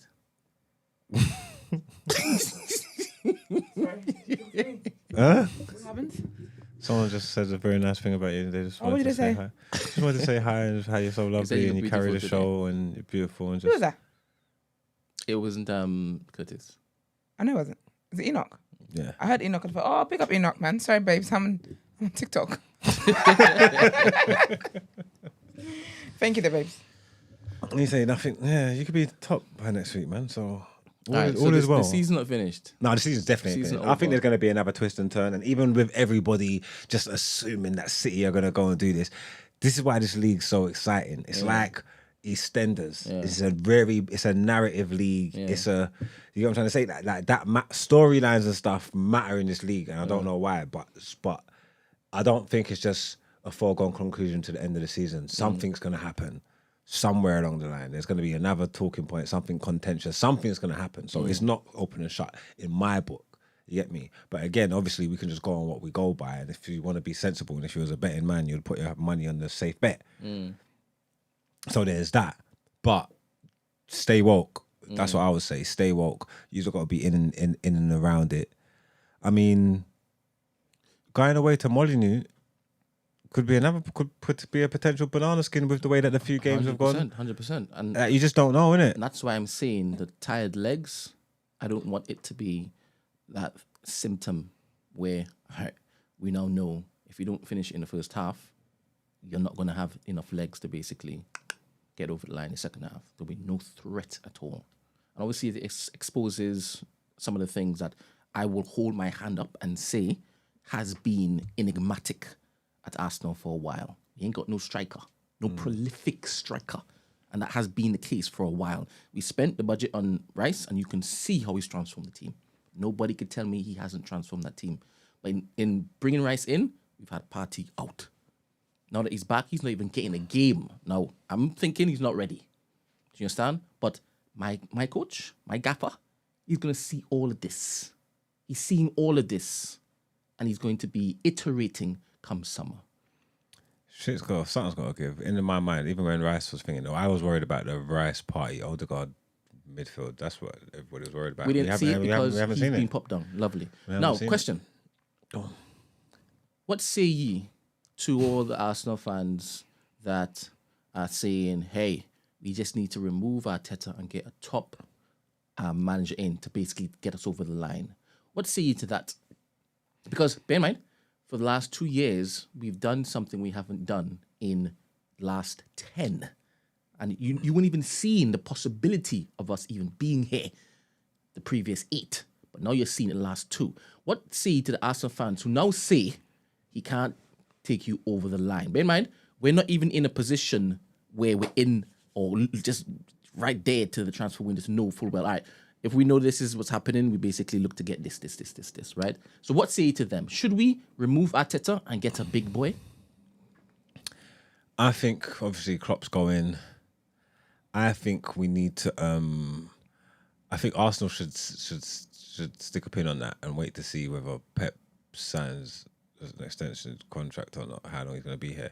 Because if you wait in the wings, it's like what you're saying, he's not been going up against one of the best teams in Premier history. That's who he's not been fighting against, and the golfing classes. You know what I'm saying? If you wait for Pep to go, Arteta could take you there. Because Pep isn't there anymore. Yeah. And can you see what you're seeing, right? You're seeing his ability to sculpt his legacy to be rated as a top coach because he's won things is only contingent on Pep staying or leaving. Well, right now, because obviously the league's going to change, other teams are going to improve. We don't know what Liverpool's going to look like. United have got their structuring thing. Chelsea are coming better towards the back end of the season. They could probably finish above us. You know what I'm trying to say? Like, so I'm just talking about this iteration of the league. That could change in a season or two. But I'm just saying, like, if you're just looking at it right now, that's what's holding him back. That's what's held you back. Can you imagine what's holding us back? The invincible man. Not necessarily invincible. I'm talking about the fact that he's invulnerable, right?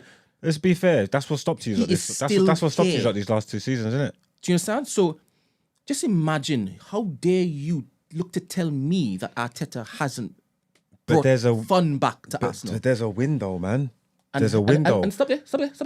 When you say there's a window, are you saying that another coach with the players that you have there, because remember the players are even there because he put them there. He chose them. A better coach could win you the league. When you say better, who? Huh? Who? Because you will still have to basically top Guardiola. So who is this better coach? But there's other managers that's won the league when Guardiola's been here. Conte's won with Guardiola here. No. So you're saying Conte would have done it? Klopp's won with Guardiola. Klopp would have done it? Yeah, Klopp, Conte, any of the winners. All right. So, Mourinho, all right. So Mourinho with that team would win the league. What? Mourinho with that team would win the league. When you say that team, are you talking about the team that Arteta has picked? Yeah. Lovely. Yeah. So you're only rating him off the back of his choices. Mourinho wouldn't have done what? Because you're asking now Mourinho to come in to now coach this team that Arteta has built to be winners. What you say is they're only not winners because of this demigod. So Mourinho is going to be the one to basically put them over the line, yes? No, okay, cool. I get where you're coming from. You made a good point there. At what point does he has to do something before his job comes into question? All right. At what point? I'm saying, how long has he got? 1 season, 2 seasons? Because remember, we're already how many seasons in? How many more has he got? Another 1, another 2, another 3, another 4. With you being fun and looking good and giving you hope. Hope is a killer. You know what I'm trying to say? But still not winning nothing. Still mediocrity. How much? Don't say. How long has he got? Well, don't say me because if we look three seasons, mediocre. What is Chelsea and United? We're trash at the minute. All right. If we look 3 seasons into the future and you ain't won nothing, maybe like a League Cup here or FA Cup there, and you ain't won nothing in 3 seasons extra and what's happened. Yeah. That's mediocrity. That's terrible. In this particular theoretical future, is Pep still here?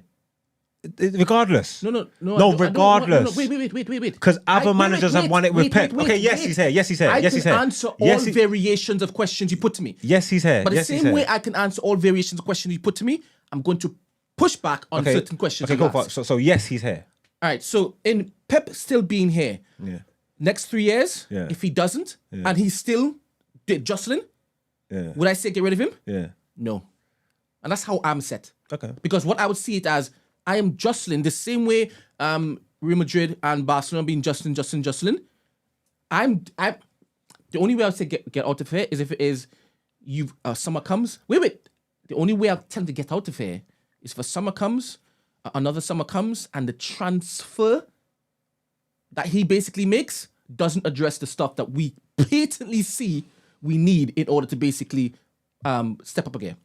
You'd have to say enough is enough at some point, innit? I told you this is just me. This is me talking. Do you understand? This is me talking. Again, but because we've got examples of it, if it didn't exist, but precedent's been set, another team have come along and won it. Conte took a team that finished, what, they 8th the year before? And won it with Pep in the league. You feel me? So because the precedent's been set, at some point you'd have to look in the mirror and say, you've been good, you've been great, this has been fun, but you are not enough at some point. Because somebody else has done it. What we're doing, it's not some mythical creature. Our precedent's been set. I can point to examples of people that have come and done it, probably with lesser teams even. I can guarantee you there's some Arsenal fans out there who, to take your point, that Conte would have come in, you said Mourinho would have come in and won, right? With the same team, yes? They would take that Mourinho for, let's just say, 1 year, if it guaranteed them winning. And if the next year we finish 4th, they wouldn't mind. I'm not that person. You listen to me? I'm not that Arsenal fan. Oh, Ancelotti would win it for you, so definitely. That's nice. Again, I'm not that Arsenal fan. Are you focusing on that or are you focusing on me? No, I'm listening to you. I'm hearing both. I just want to see what what the sentiment of the chat is. But I'm listening to you. Go on. All right. So that's the only way I would say, Mr. Arteta, you're doing one thing that pissed us off. And that's the only, that would trigger me. Do you understand? Like you've not really learned anything. You're seeing you're just there. And you know, if you just do this is what will happen. If you don't do that for a long time, my friend, nah. It's like you want to not do anything. And that's the only way I would tell him, my friend, go and let somebody else who wants to basically do what needs to be done to come in. But outside of that, he has done everything. Everything. So much so that we're actually, we're splitting hairs with Man City. We're splitting hairs with Man City. At this stage, my friend, I've been spoiled with 10 years, 8 years of just mediocrity. I've seen it. I lived it. It seeped into my skin. I know what it is we've come from. But apparently, based on I'm guessing this is what happens. This Man United rivalry, Arsenal fans and Man United fans being so vocal online, and there being this particular psychology where any dialogue that happens, it now needs to lead to what you've decided it is supposed to come of the exchange of two teams coming on the pitch. That is baffling to me. How just last week, oh my goodness, we're the best in the world. Some of the Arsenal fans were saying we are the best in the world, right? Champions League is ours, right? We're dusting Bayern Munich. You even had commentators, big commentators saying, yeah, I see Arsenal having it. Off the back of what you've been seeing. Fair enough. You've seen what we did with City. That was applauded, right? We basically held them. Cool. And now they're saying get rid of Rice. You can't take those individuals as serious human beings. You can't. Because you know what I'm talking about. You will see the same people who will be there screaming left, right, and center, laughing at you, a Man United fan, laughing at Liverpool. They will turn around and say, yep, Rice, passenger. Get him out. Brother, I can't take those people seriously. Yeah, that's true. The cortisol levels in my body, it will pop me down. I can't. I make you right, man. Well, that was the results. Today, Liverpool got to go to... No, Atlanta got to come to Liverpool? No, they lost at home. Liverpool got to go to Italy to see if they can overturn 3-0 deficit. And you say they're not going to do it? I don't believe they're going to do it, no. I believe they can. I think it's exhausting too much resources. And you're saying he will basically look to prioritize the league? It's done. I'm not saying they can't do it. If anybody can do it, it's Liverpool. I'm not saying they can't do it. Yeah. If anybody can turn around a European night, my money will be on Liverpool more than anybody. Yeah.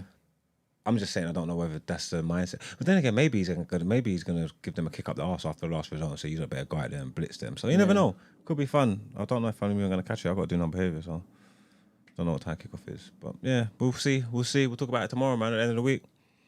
I've reached my limit. All right then. Let's get into the outro, please. Thank you, Esther. Oh, anytime.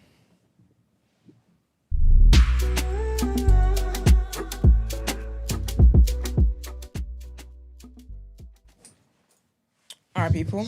I hope you guys have enjoyed the episode as much as we clearly have. 4 hours. Well, 3.5 to be fair. But don't forget, as we told you today, we talked about TMB and all that great stuff. I know the link has been floating in the chat, but of course it will be pinned to this episode. And as Brent kindly said, he will be cutting up the segment, our What You Saying segment today, which talks about everything TMB, what it is that we've got going on, the fundraising, how it is that you can invest, all that great stuff to a shorter video that you can share with your loved ones and business partners and all them people, basically. Yeah, man. Boss up today, man. Boss up today. Some you ain't never owned nothing in your life. Today is the chance. Yeah, slit, man. I forgot about the part where they actually have ownership as well. I forgot about voting rights. Obviously, you can't vote to fire me and stuff like that. Let's not get excited. Depends how much they put in. Someone might just throw in a bit. Yeah, if I throw in a bit more, we're gonna get this. We're gonna get it done. Brent's gonna be like, okay.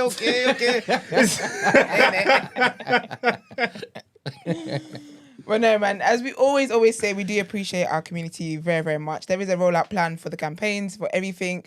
But we wanted you guys to know first. That is very, very important to us. From day one, Brent is... building a community has been very, very important to Brent. I talk to Brent a lot. So I know how important it was for him to share this with you guys before we actually put it out to the masses. So defo, yeah, watch the video back. If you don't understand stuff, if you've got questions, like we said, Stephen will be here at some point next week. We will confirm that. So send the questions through.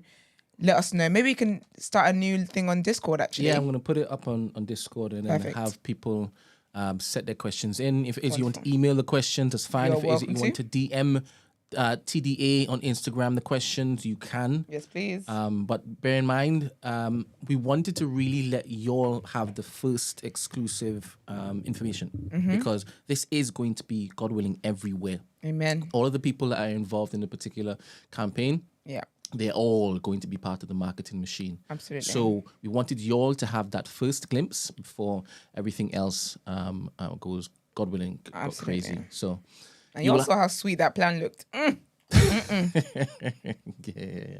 Beautiful. All right, thank you very much. Yes, guys. It's been a long one, but bless. Yeah, man. We'll see you tomorrow, man. Peace. Bye.